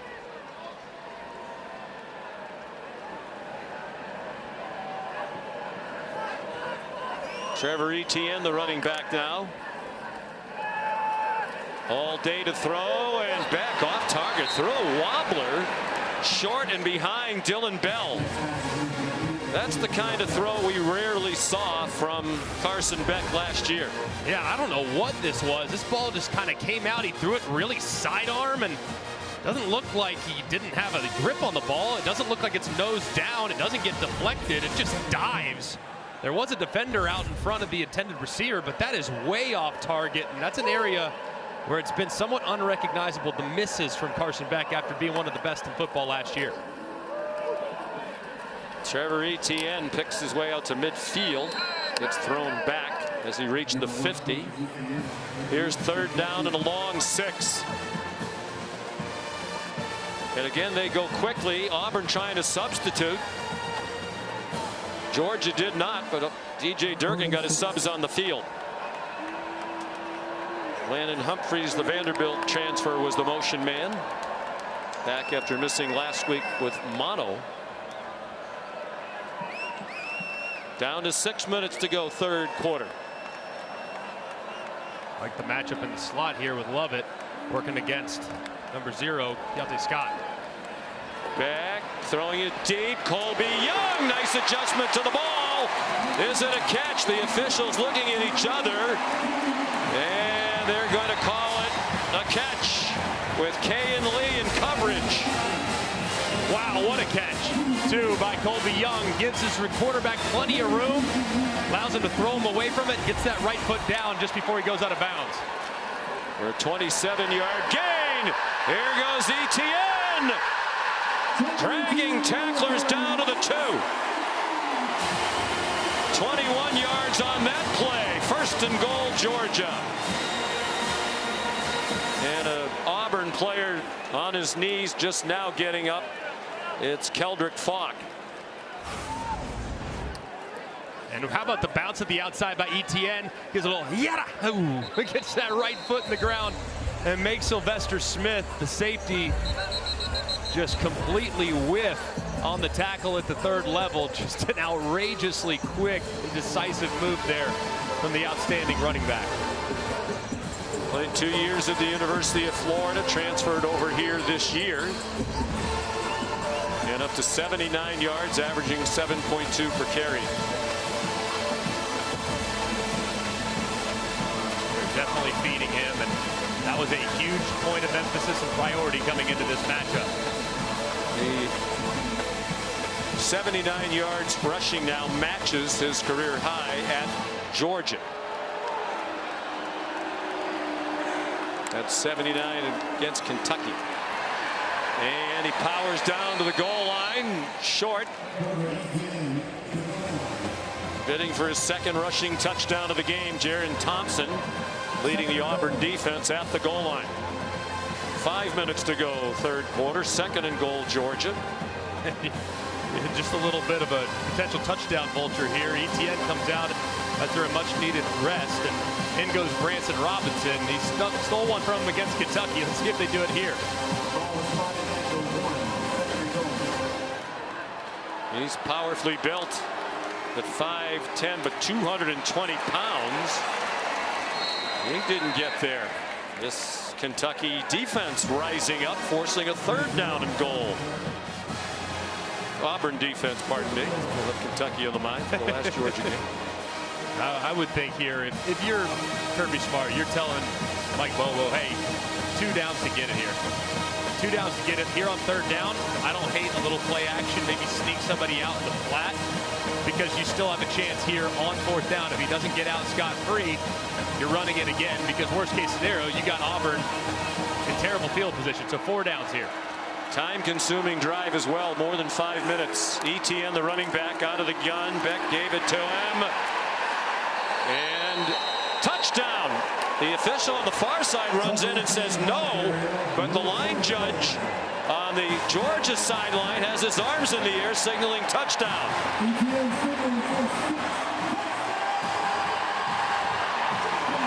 Well, they're going to have to talk about that. The far side official ran in saying short. The line judge said touchdown. Touchdown.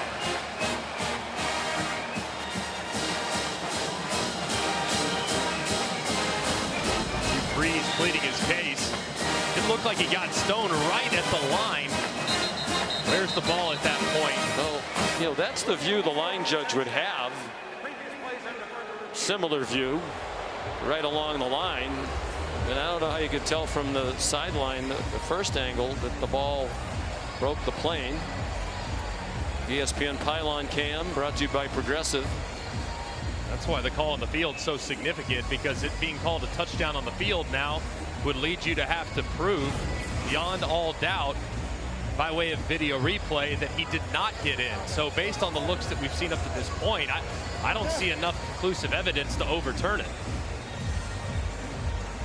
The head linesman Ralph Green is the one who said it wasn't a touchdown. He's in conversation with Hugh Freeze. It's the vantage point from the side of the field from the official who called it a touchdown. Really impossible to tell exactly where the ball is. It's like it stopped initially. Where's the ball? Right there, and that's the tricky part. I'm not sure you'll ever be able to tell in the crowd. Let's bring in Matt Austin. Matt, what do you think?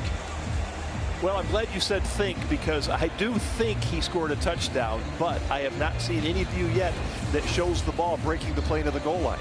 And that's why the call on the field is so important. I would say this, you know, he gets moving forward, he gets knocked back. On the field stands. Yeah, that's why the call on the field is so important, and Hugh Freeze is irate. Because it looked like when he actually hit the ground with the ball was just short, but he actually got knocked back a little bit. Right. Which would lead to a conclusion that at some point the ball was over the goal line. But I don't think there was conclusive proof either way. That's why it was phrased stands. So the call by Chris Snuggs was really important. It trumped Ralph Green. Peyton Woodring for the extra point. And based on the pylon cam shot we saw from the far side, the side of the field, the official said no touchdown, looked like he had a clearer view down the line with fewer bodies in there. It's ancient history now. Woodring the extra point, and the lead goes back to 11 for Georgia late in the 3rd quarter.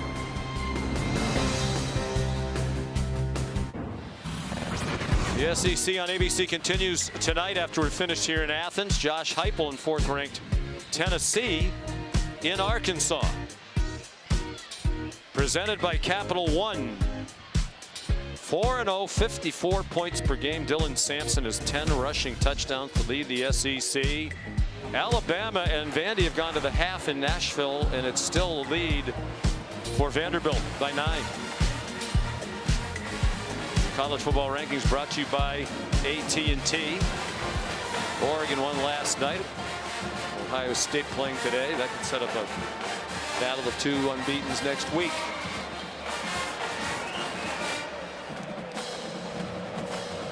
Etienne 2 touchdowns rushing. The lead back to 11 for Georgia with 3:50 to go, 3rd quarter.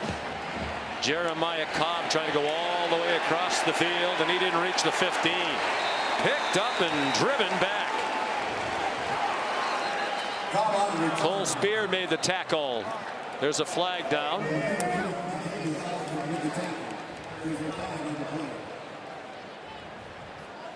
During the return, blocking the back, receiving team number 86.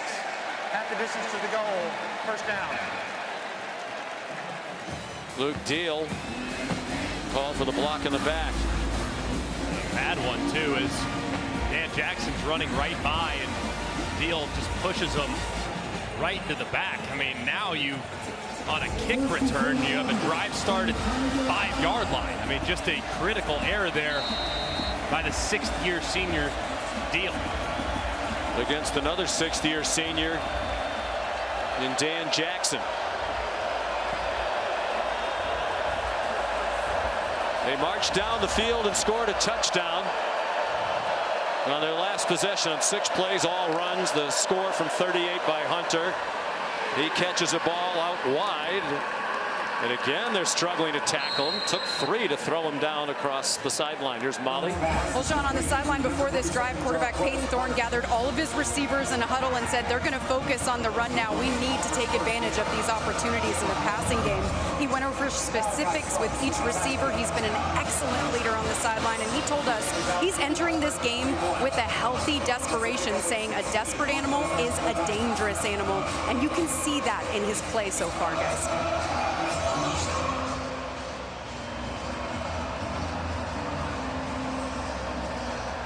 Now 8 out of 11 passing for 96. He has taken care of the ball all day. Pressure coming. He rolls away from it. Has bought himself a lot of time and finally throws it away. Couldn't find anybody open. Really a great job, though. I mean, I know it's 2nd and 10. You'd love to have had an opportunity to work some scramble drill and find someone open downfield, but just salvage 2nd and 10 after your right tackle completely whiffs is incredibly difficult. He said grew up around football. His granddad and dad, not just coaches, very successful coaches. His grandfather won 118 games at North Central College. His dad took over for his grandfather, won a national championship at North Central. Malcolm Simmons, part of that talented freshman receiver class. He got to the 35-yard line. He got 14. He got a first down. Damon Wilson the tackle.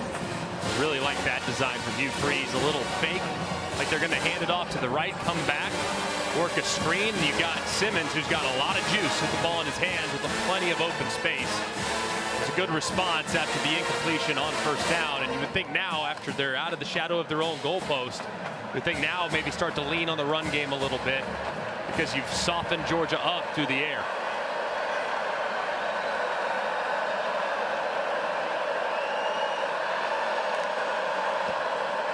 They fake the inside handoff, and he's going down in the arms of Chaz Chambliss. His first sack of the season. And this is just a perfectly timed twist on the right side. You'll see Chambliss work upfield briefly, and he gets the right guard and the right tackle to run into himself. Deal doesn't even see him. He tries to put his arm out, but just can't do it quickly enough before Chambliss arrives at his quarterback. Just a really well-executed game on the front by the Dogs. Xavier Miller a little slow to get up. He's back on his feet. Timeout, 1:45 to go in the third quarter, 21-10 Georgia.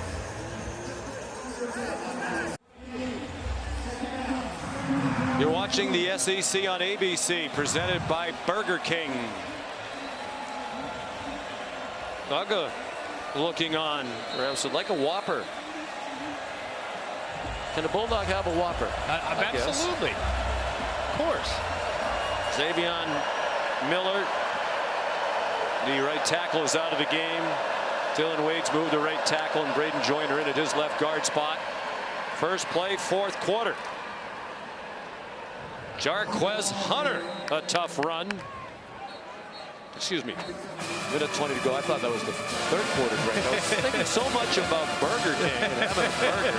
I thought we were on the fourth. I'm so hungry. I thought we were at least to the fourth quarter by now. We'll get you one on the way to the airport here. Third and long, tough situation. Georgia's played with really just a 3-man rush most of the day. Maybe this is the time here where Glenn Schumann decides to ramp up the pressure, play man behind it, and see if he can't get home.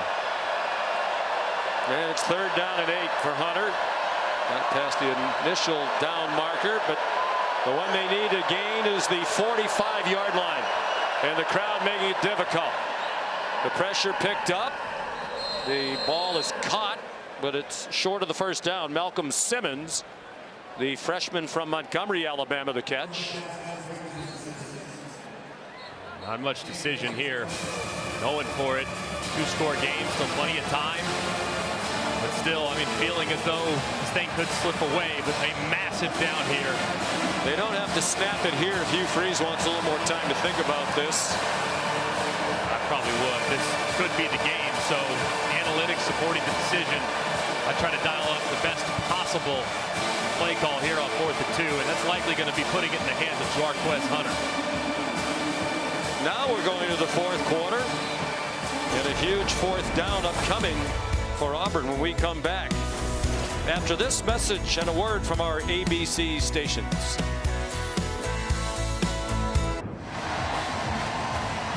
To the 4th quarter we go here in Athens, Georgia. 21-10. Georgia has the lead. Auburn football, they're going to go for it on 4th and about 1.5 yards just across their own 43-yard line.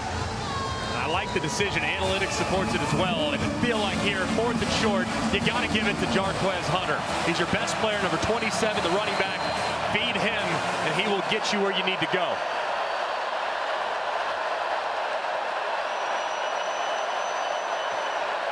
He's lined up now on the right hip of Peyton Thorne, who's doing a lot of orchestrating before the snap. They faked it, and he is in trouble. Goes down for a loss. Raylan Wilson led the way. Jalen Walker also in the neighborhood. And it's a great play by Jalen Walker. They try to fake it to Hunter, who becomes the lead blocker on a quarterback lead. Walker just completely blows it up. Hunter is not aggressive enough as he goes and attacks Walker.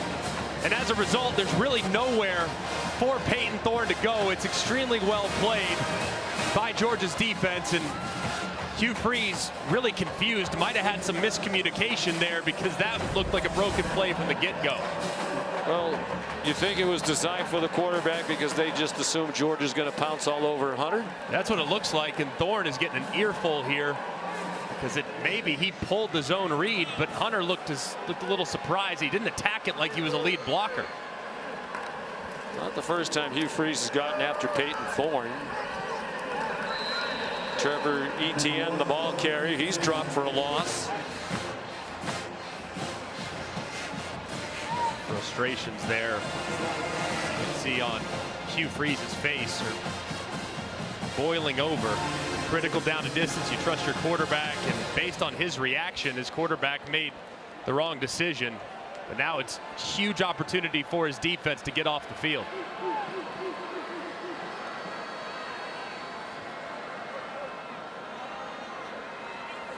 Loss of 1 on this first Georgia possession. Leading by 11, matching their largest lead of the game. Back, steps into a throw. Caught by Dominic Lovett for a first down at the 28-yard line. That was just a really nice throw there by Carson Beck. Man coverage from Auburn. It's well protected. Gave their quarterback plenty of time. Lovett runs a really nice route to find the middle.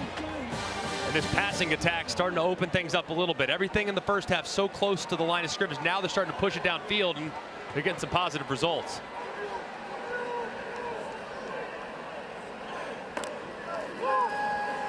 Pump fake. Beck winds up going back in the direction of Cash Jones. Breaks a tackle and weaves down near the 10-yard line. There's a flag back behind the line of scrimmage.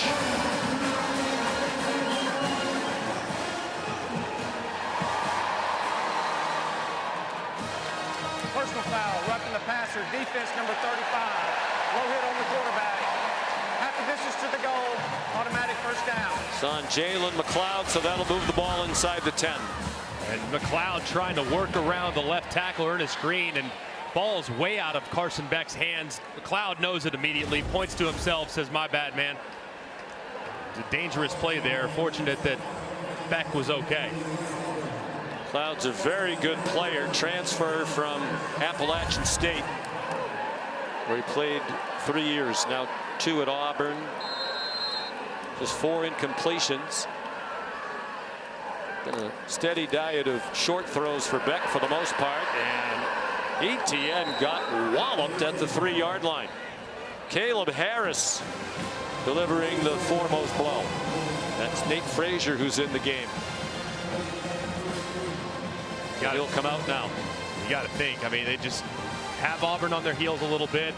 The last time down here in a goal line stand situation, they handed it off multiple times, stayed committed to it. Got to think they're probably going in that direction unless they have a one-on-one with Colby Young. That's at the bottom of the screen. He's their jump ball guy. If you get one-on-one with him, you can take it. I'd anticipate run. Etienne's already had 2 rushing touchdowns. They faked it to him. They hit the slant for a touchdown to Dylan Bell.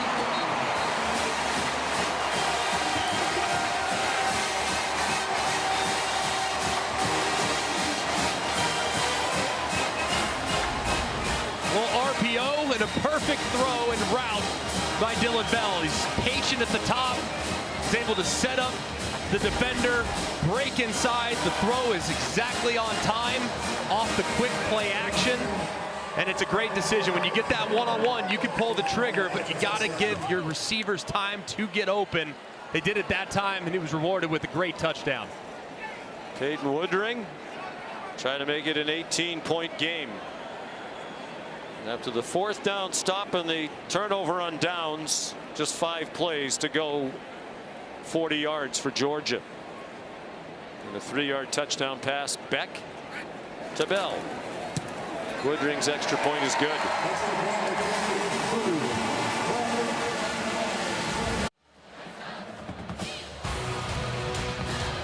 UFC 307 is tonight in Salt Lake City, highlighted by 2 title fights. The main card at 10 Eastern on pay-per-view. The prelims at 8 on ESPN News, Deportes, and Plus. To order the main card, go to ESPNplus.com/PPV. 18-point lead now for Georgia. Here's Jeremiah Cobb bringing back the Woodring kickoff. Well, let's go back to that 4th down play, 4th and a long yard. The AT&T connected, Cam. I think it's a zone read, but you look at how the defensive end, Jalen Walker, plays it, and they clearly didn't have the look because Thorne pulls it. Walker tries to get blocked immediately, and Freeze absolutely lights up his quarterback as he goes back to the sideline. So if you're Peyton Thorne, looking at what you just saw, you played a lot of quarterback. I mean, he is thinking if I give it to Hunter, he's going to get tackled by number 11. 100%. Looks like the end is crashing, going to tackle the running back. And if I pull it and the end takes the running back, there's still a corner there. There's Jeremiah Cobb flying around the corner. So what did Hugh Freeze, if he's going to air out his quarterback, expect Thorne to do in that situation? I'm assuming that there must have been a check based on the look and the fact that there were 2 outside the tackle that he would have to get to, and he didn't get there. So I'm assuming that's the case. But that play was doomed from the beginning, the play that was actually ran and called because Georgia had more numbers and they had a hat on a hat to drop him for a loss. But based on what we just saw there, I mean, the only options were give it to Hunter or keep it. Thorne throws it into coverage, and it's incomplete. Trying to get it to Cam Coleman, and a flag down by 18. They need to take some chances down the field with less than 12 minutes to go.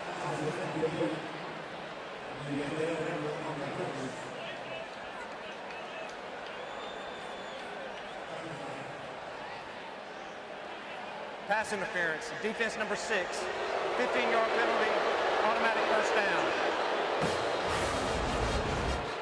Underthrown deep ball, Dalen Everett grabbing the receiver with his left hand and fighting all the way through. Does try to make a play on the ball, but there is an awful lot of contact. I think it's a good call by the official, even though it did feel a little bit late. Interference penalty against the Bulldogs, 1st and 10 with the Georgia 44. Amari Alston, the running back now for Auburn.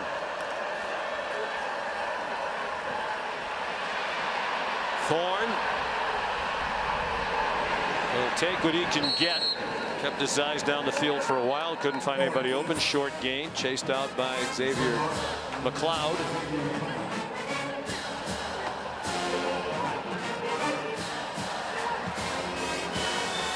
A couple weeks ago, there was a lot of attention given to the fact that many observers of Auburn football thought Hugh Freeze had thrown Peyton Thorne under the bus with a statement along the lines of, well, we need to go out and find somebody who's not going to throw it to the other team all the time. He kind of drew that back.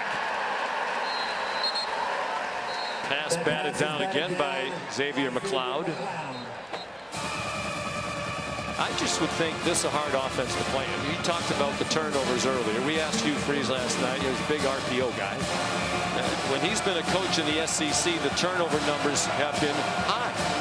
Higher than the better teams in the league. And we asked him, is that a product of the system? It's a little bit risky. There's a lot of decisions you have to make. And he said, no, I really don't think so. But they do put a lot on the quarterback. The fact that they almost 2 turnovers a game in his time as an SEC head coach is a ton. I mean, Bama and Georgia, for comparison's sake, at around 1 per game. Thorne couldn't find anybody, and he got leveled. And Hugh Freeze made the point after last week's game. Peyton Thorne battles his rear end off. He took a lot of shots against Oklahoma last week, and there was so much attention to the pick 6 that lost the game for them. But Hugh Freeze said to us yesterday, I wish I didn't call that play with 4 minutes to go. 4th down and 8. Have to have it time for Auburn with under 11 minutes to go. They bring a blitz. He throws on target to Keandre Lambert-Smith, fired up as he moves the chains to the 29. Overload pressure there, and Peyton Thorne had to get rid of the ball very quickly. Makes a nice throw. Play fake to Hunter. Oh boy, put that one up for grabs and got away with it in the general direction of Keandre Lambert-Smith, who won the praise yesterday of Kirby Smart. He said, you know, we saw Lambert-Smith when he was in the portal leaving Penn State. You know, we thought he was a nice receiver, but we didn't know he was anywhere near this good. There is a flag down to the previous play. He's been a massive boost to this wide receiver room. The biggest question mark on the team coming into the season, and thought it was going to be the freshman that would step up into the alpha dog role, whether it's Cam Coleman or someone else. And it's been Keandre Lambert-Smith. He's been a veteran presence that has really provided some stability to the passing game. Just about every official on the field conferring. 5 catches today for Lambert-Smith. That's his 3rd straight game with 5 receptions. There are 2 fouls on the play. Illegal substitution defense. More than 11 players on the field at the snap. Ineligible downfield, number 73 offense. Penalties will offset. 2nd down.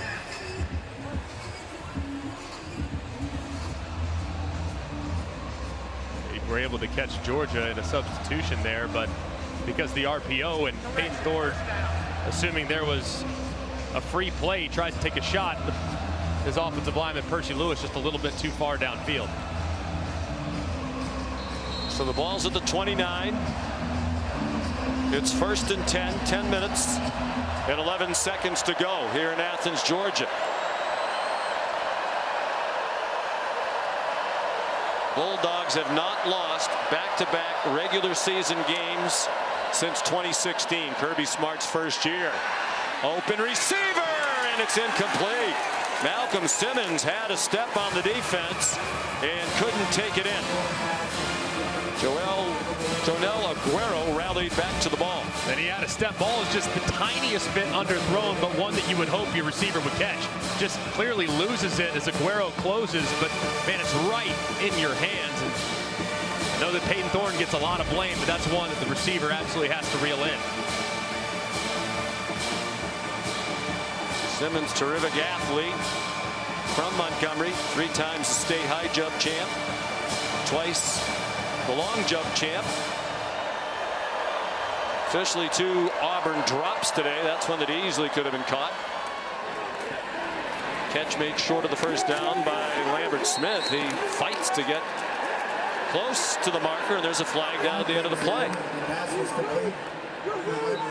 You got 9. Caught 126 balls in 4 years at Penn State.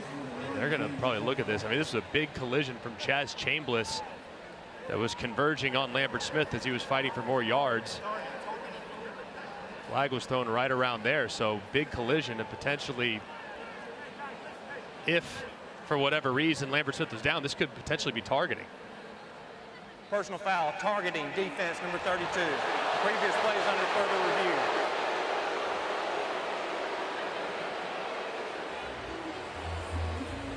Let's take a look, and DeAndre Lambert Smith fighting for more yards. Is he down? A big collision there from Chaz Chambliss. All targeting on the field. We'll see. SEC on ABC is presented by Burger King. You rule. We're back in Athens, Georgia. While we were away, the replay review deemed that it was not targeting against Chaz Chambliss. Let's bring in Matt Austin. Yeah, Sean, this was a good overturn. He didn't quite get him with the crown of the helmet. Looked like it was a lot more forehead. The runner was not down yet, so you don't have a defenseless player, so it's crown or nothing. This was a good overturn. So Chambliss still in the game. 9th play of the drive for Auburn. Started at their own 25, 3rd down and 1. 4-down territory almost certainly. Jarquez Hunter, the running back. Lots of folks moving on the defensive line at the snap. Flag thrown. Doesn't look like they got the first down.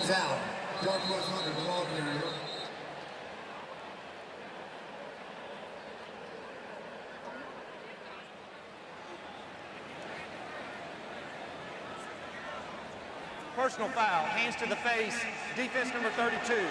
Half the distance to the goal, automatic first down. Chambliss given another life. Gets penalized on this one. He's engaged with Luke Deal here on the end of the line of scrimmage. You see that right hand of Chambliss up into the chin of Deal. That's a really good call. And the one that was difficult to see initially, but it's 2 plays in a row. Kirby trying to calm him down. Say, situationally, be smart. Got a big lead here. You got him stopped on 3rd down. Just stay inside yourself a little bit. Don't let your hands get up there. So 1st down, 1st and goal, Auburn.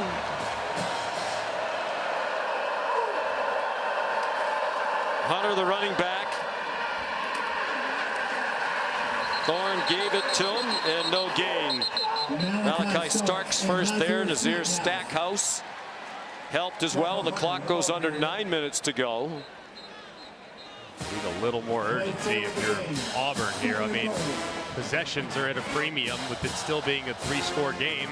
Exactly right. You know, they have to accelerate the operation here. We saw an 18-point deficit disappear in a hurry between Alabama and Georgia last week, so you got to ramp it up, and huddling is not the answer.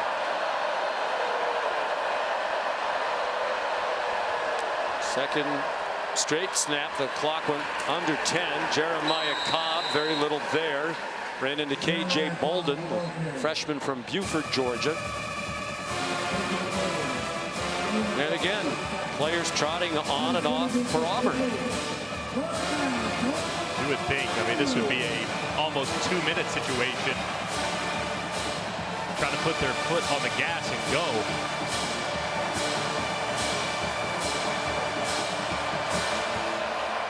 Third down and goal. Just inside the 9.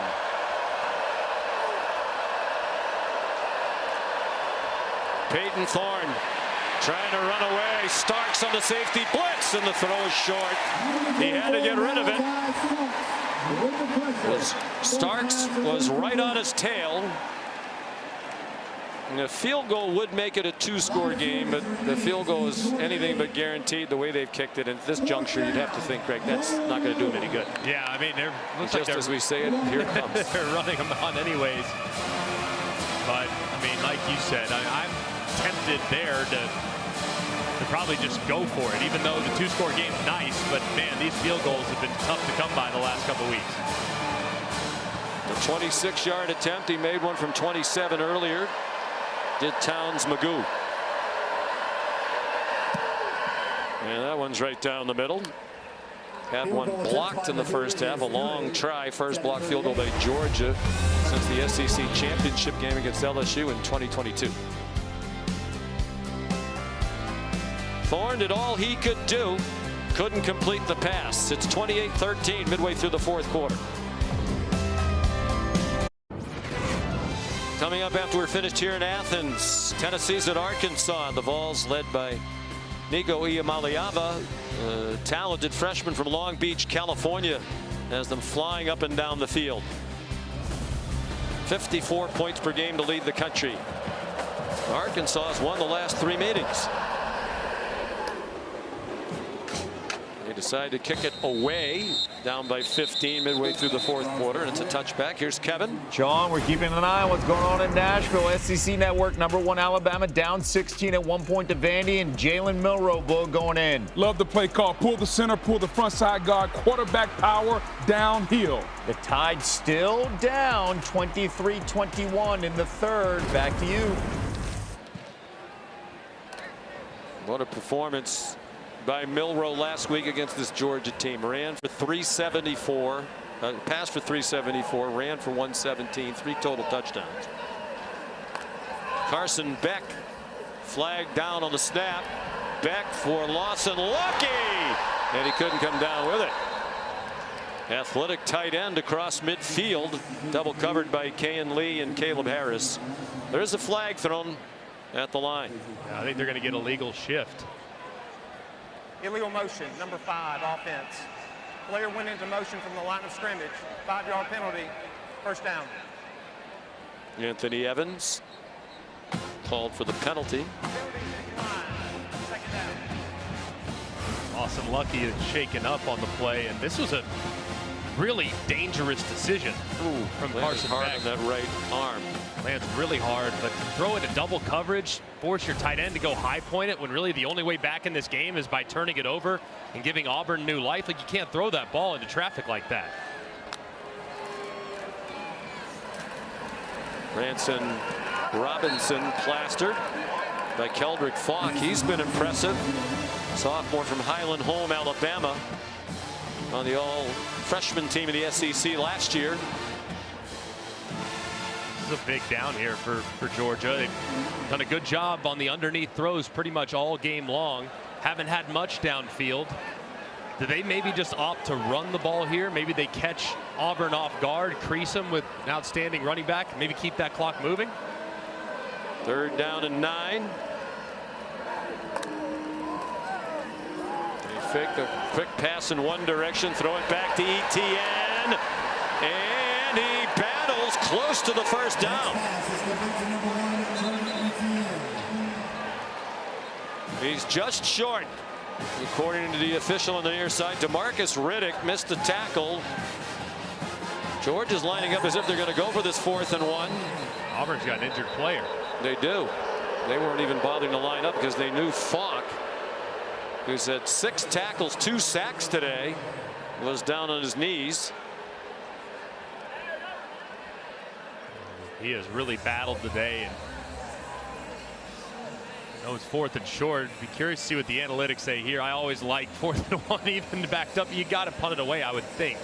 If not, try to maybe go for and see if you can't get them to jump off sides. But man, if you go for it here, that is really rolling the dice in a 2-score game. Well, back in the old days, before anybody knew about analytics, this was a punt for most coaches with a 15-point lead, under 6.5 minutes to go. By the way, we did check with our ESPN analytics folks during the break, and the analytics did say that Hugh Freeze did the right thing in kicking the field goal on that down and distance to make it a 15-point game.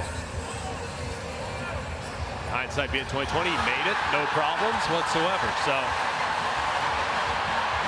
well, the reason for the roar you hear is they are showing a Vanderbilt touchdown on the big screen to our left. And Kirby Smart, you can see he's waving at his team and the fans to calm down. He wants the focus on the field.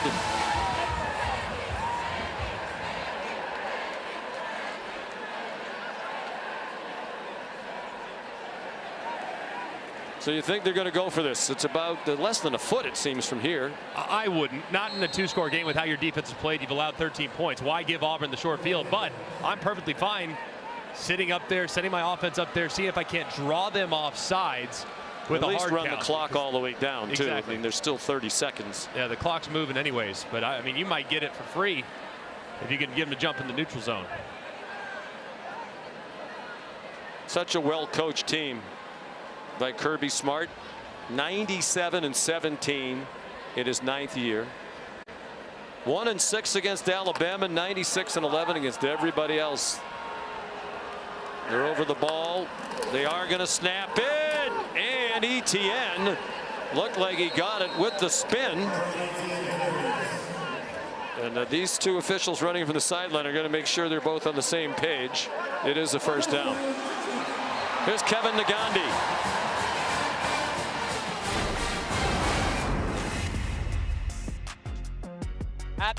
Celebrating 4th and 1, Diego Pavia to Junior Sherrill. Are you kidding me, Boog? 36 yards. 4th and 1, you know you're going to get man-to-man, Kev. 30-21 right now. Vandy with the lead, SEC Network. Back to you, Sean. Wow, what a call by Clark Lee and his staff. Clock running to 5 minutes to go. Branson Robinson. Stop to the line of scrimmage. Kensley Ledore-Faustin first there for the Auburn defense, and Georgia will continue to run as much time as it can. So Hugh Freeze is going to use one of his timeouts. I still can't believe Georgia went for it on that 4th down, given the way their defense has played and the challenges that Auburn's had really going the length of the field. That was a bold call there, and his offense made him right for Kirby Smart. Well, don't you think now? I mean, so many of these decisions are made on analytics, and then a lot of these coaches, I don't think Kirby Smart is as strict and adherent to the analytics as some, but most coaches we talk to nowadays lean very heavily on what the book tells them to do. Yeah, and I don't blame them either. Anytime it's inside of 1, I always lean towards probably going for it. But at the same time, man, just given the way the game is going, I'm sure analytics probably says go. But at the same time, man, it feels like a lot. And, you know, it's really more of a, hey, I trust your offensive line. It's kind of without saying anything, it's a message sent to your offensive line and your offense that, hey, we trust you in a critical down and distance that you're going to get the job done. And Etienne rolled forward to barely pick it up. They come after back. He tries to hit Oscar Delp, the tight end, and the throw's a little short. DeMarcus Riddick put pressure on Carson Beck. He's thrown for exactly 200 yards so far today and 2 touchdowns. Now this is interesting. I mean, I don't really like throwing it there. And I remember back to the Kentucky game, they put the ball in Carson Beck's hands, and he created a big play for him, and they ultimately were able to put that game on ice. But, man, you got Auburn on their heels. They've been able to run the ball pretty well here in the second half. So I don't love putting it in the air right there, especially after a few plays ago, your quarterback threw it into double coverage. See what the play call is on 3rd down and 10. Cash Jones, the running back, he went out in the left flat. Back on target. London Humphreys, the Vanderbilt transfer, probably looked up at that screen with interest when they played the Vandy highlight. 25 yards and a first down. And just a great job by Carson Beck. There's movement in the pocket, and then there's movement when you know you're going to get hit. Center gets beat. You have to slide to your right and then throw back over the middle. Times it perfectly in the window. That's the 2023 version of Carson Beck. That's 100%. the guy we saw over and over and over again last year. That's why he was the #1 quarterback in the country coming into the season. And we need to see more of that moving forward, man. That was a big-time play. 100% correct. That is what established him as a star. Plays like that a year ago. Frazier, nobody containing on the outside for the Auburn defense. Jay Crawford managed to take him down after a long run. 17 for the freshman Frazier. To the Auburn 23. All Peyton Thorne now can do is look on. Hugh Freeze deciding not to use another timeout on defense here. as the clock goes under 3.5 minutes, and Georgia will let the play clock go all the way down. Another example, though. I mean, Auburn had chances today in this game, but Georgia just continued to counterpunch. They stayed patient. This has been a really nice response against a good football team, even though Auburn's record might not reflect that. They're on the verge of 2 and 4. Frazier dragging people with him, knocked down, but he has a first down. There is a flag back behind the line of scrimmage.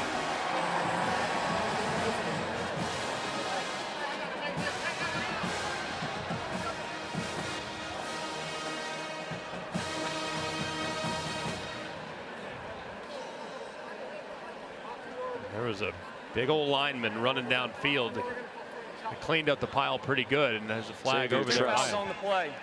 Personal foul, blocking below the waist, illegally, number 7, offense. It's a 15-yard penalty. Replay first down. After the play, personal foul, unnecessary roughness, number 73, offense. 15-yard penalty. First down. Lawson Lucky flagged, and Xavier Truss, their outstanding right tackle, making his 33rd career start. Lawson Lucky going across the formation and going low. Right there, that is a good call by the official. When you're coming across the formation, you can't go low. And then here's big Xavier Truss cleaning up the pile, but my goodness, it was late and really unnecessary. I mean, you have Auburn completely on your heels. You're in enforcer mode. Xavier Truss is playing a lot of football. There's really no need to do that there at the end of the game. He comes out. I love linemen that are hustling and playing all the way through the whistle, but that was a step beyond where you need to go, and really just kind of a dumb play, frankly.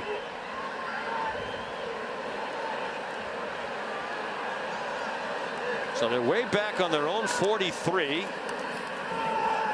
Frazier again.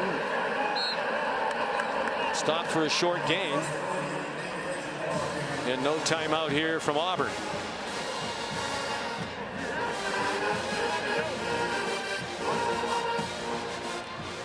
Humphreys comes back in. Stats still pretty even. Just less than a 2-minute time of possession advantage for Georgia. They have about a 70-yard edge in total yards right now. And huddling and in no hurry, and apparently Hugh Freeze is going to accept the result. You got to be really thrilled if you're Kirby Smart with the response, and Hugh Freeze. This would be another example in which you can go back and put the tape on. Guys, we had a drop pass here, we had a drop pass here, we had a miscommunication, a bad decision made in the pre-snap on a 4th and 2. This game could have looked very different very quickly. London Humphreys the catch. Kayan Lee the tackle. And we're at the 2-minute timeout. 15-yard gain. Solid performance by Beck. 23 out of 29 for 240, 2 touchdowns, no turnovers. Amazing. Vanderbilt winless in 60 games all time against AP top 5 opponents. And that is the longest such streak against top 5 opponents in the 9-decade history of the AP poll era.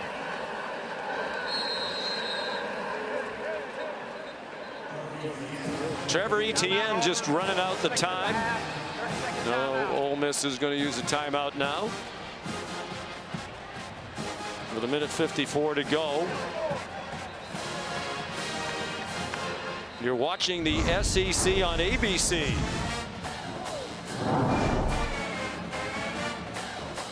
Well, this is one hurdle that Georgia will get over, but boy, is the schedule tough going forward, particularly road games at Texas and at Ole Miss, which had a very nice bounce back win at South Carolina today.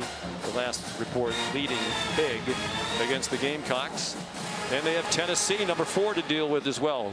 Grueling remaining schedule. I think it's the toughest schedule in all of college football this year. You think about road trip to Bama, to Texas, 2 teams that are in the top 5. Ole Miss in the top 5 in the preseason, top 7 preseason, and Tennessee with how good they've gotten. It's an absolute gauntlet for Kirby Smart. Peyton Woodring, a 47-yard try. That's another area in which George is rock solid. What a kicker he is. He's made all 7 in his sophomore season. He's now 28 for 32 in his career, kicking field goals for Georgia.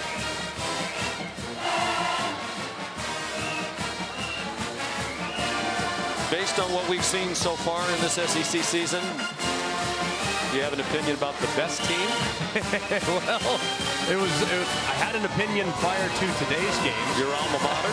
That was the direction I was leaning. But now, I mean, if you look at what we've seen now from Texas, Texas has been the most consistent team. Their performance on the road at Michigan, a game that looks a little better now because Michigan has found a clear identity. But I think Texas is as well built from the inside out as you'll find. And I'm not sure they've been really tested yet against teams with elite athleticism and skill. And that day will come. They'll get Georgia in a couple weeks, and they'll get Oklahoma next week as well. So I think Texas might have the fewest questions at this point of the season. How about the Fighting Mike Elkos? How about the bounce back from them after the disappointing week to Notre Dame, but 3-0 in conference, and a one-sided win today against the highly ranked Missouri team. Woodring's kickoff is a touchback. More college football action on SEC Network tonight. UCF is at Florida, 7:45. The game's also available on the ESPN app, so you can watch anywhere. Just a massive game for Florida, too. And Billy Napier off the bye week. UCF looked awful last week against Colorado. I think they were probably looking ahead a little bit, so you would expect to get Gus Malzahn's team's best tonight, but it's a must-win for Florida for a lot of reasons. Peyton Thorne. The good news, at least so far, Auburn has not turned it over, nor has Georgia. Malcolm Simmons the catch. Georgia's home winning streak is going to go to 27 games. Longest active home winning streak in the FBS. They haven't lost here at home since October of 2019. But they lost to South Carolina in 2 overtimes.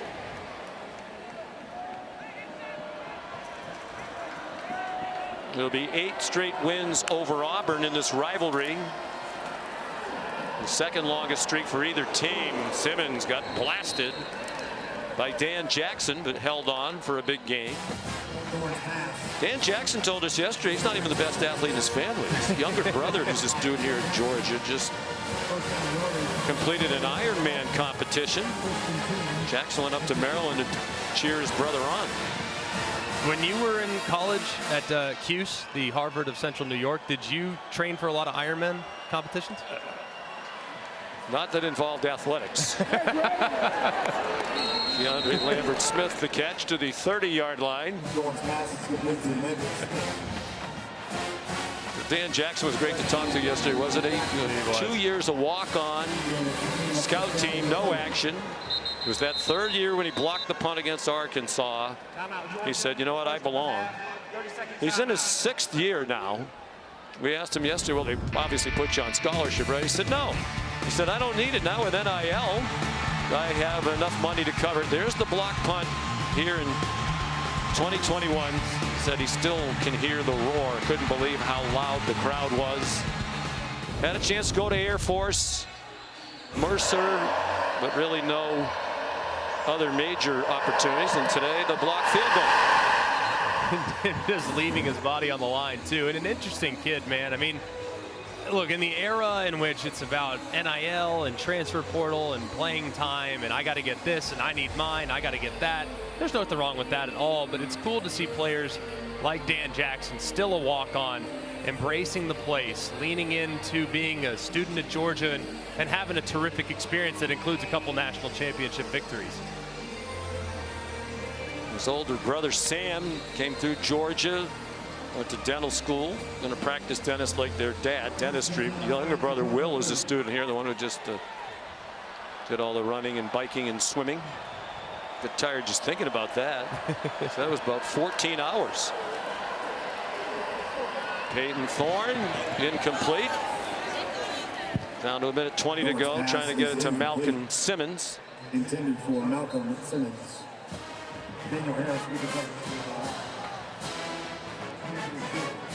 Well, what did we think? You know, we talked here about after last week's epic game, one of the all-time classics. Yeah. Many calling one of the great games, maybe the best game in SEC history, at least in recent memory that we can remember. How would Georgia bounce back? Solid performance here today, but Alabama might have been the one greatly affected by what happened last week. Yeah, based on what we've seen up to this point, that certainly seems to be the case. Thorne to the end zone. There's Dan Jackson in the right place. Intended for Perry Thompson, another one of those freshman wide receivers. Looked like Perry had a bit of a step early, and Dan Jackson's able to close the gap, and ball's just a little underthrown. Jackson gets away with what could have potentially been called a pass interference. But we love Dan, so we'll say that was a really, really good call. Said to him yesterday, you've been here 6 years, you have to have a degree by now, don't you? He said, absolutely, in agribusiness. Not sure what he wants to do when he gets out of here after his 6 years. 3rd down and 10, Auburn. And that pass a little bit behind the intended receiver, Rivaldo Fairweather.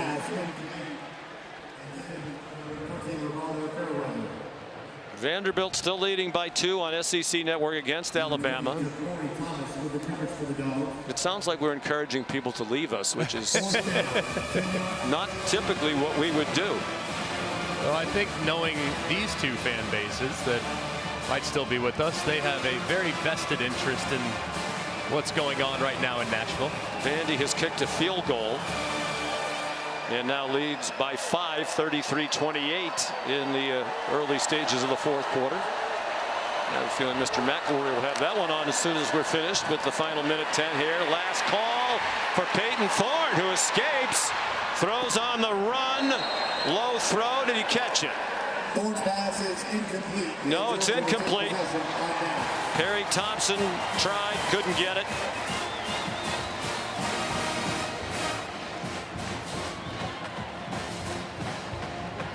And Auburn turns it over on downs. How'd you evaluate Peyton Thorne today?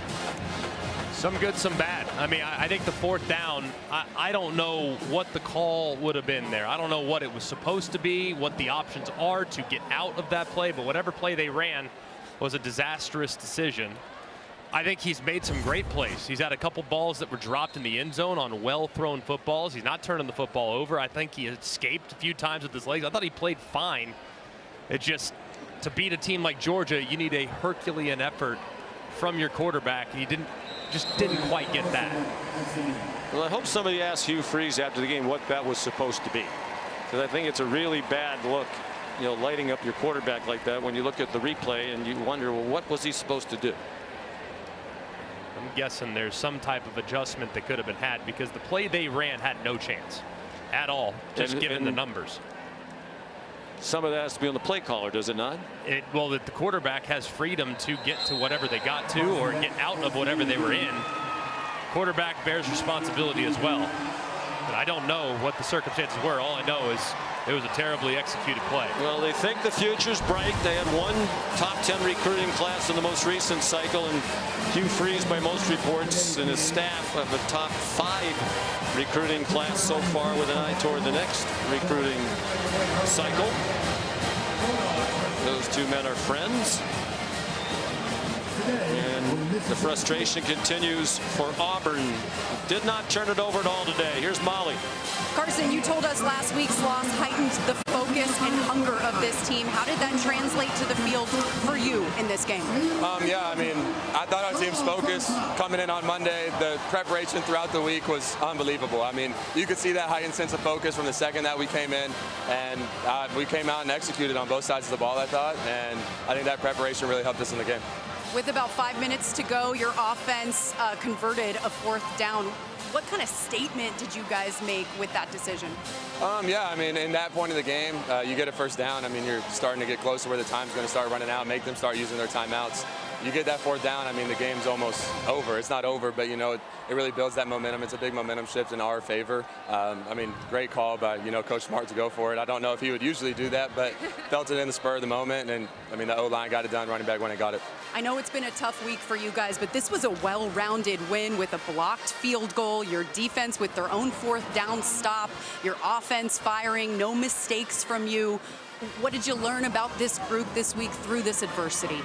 Yeah, I mean, when you're, you know, multifaceted in every single area of the game, special teams, offense, defense, and you're firing on all cylinders, I mean, it makes it, I don't want to say easy. Obviously, you have to come out here. You're playing a really good SEC opponent with a good defense that has had some really tight games this year. I mean, we expected a lot out of them. You know, they showed heart, but we were able to get it done on both offense and defensive side of the ball, which is really good for us and a really big win. Before I let you go, I have to let you know that Alabama's struggling against Villanova right now. What's your quick reaction to that?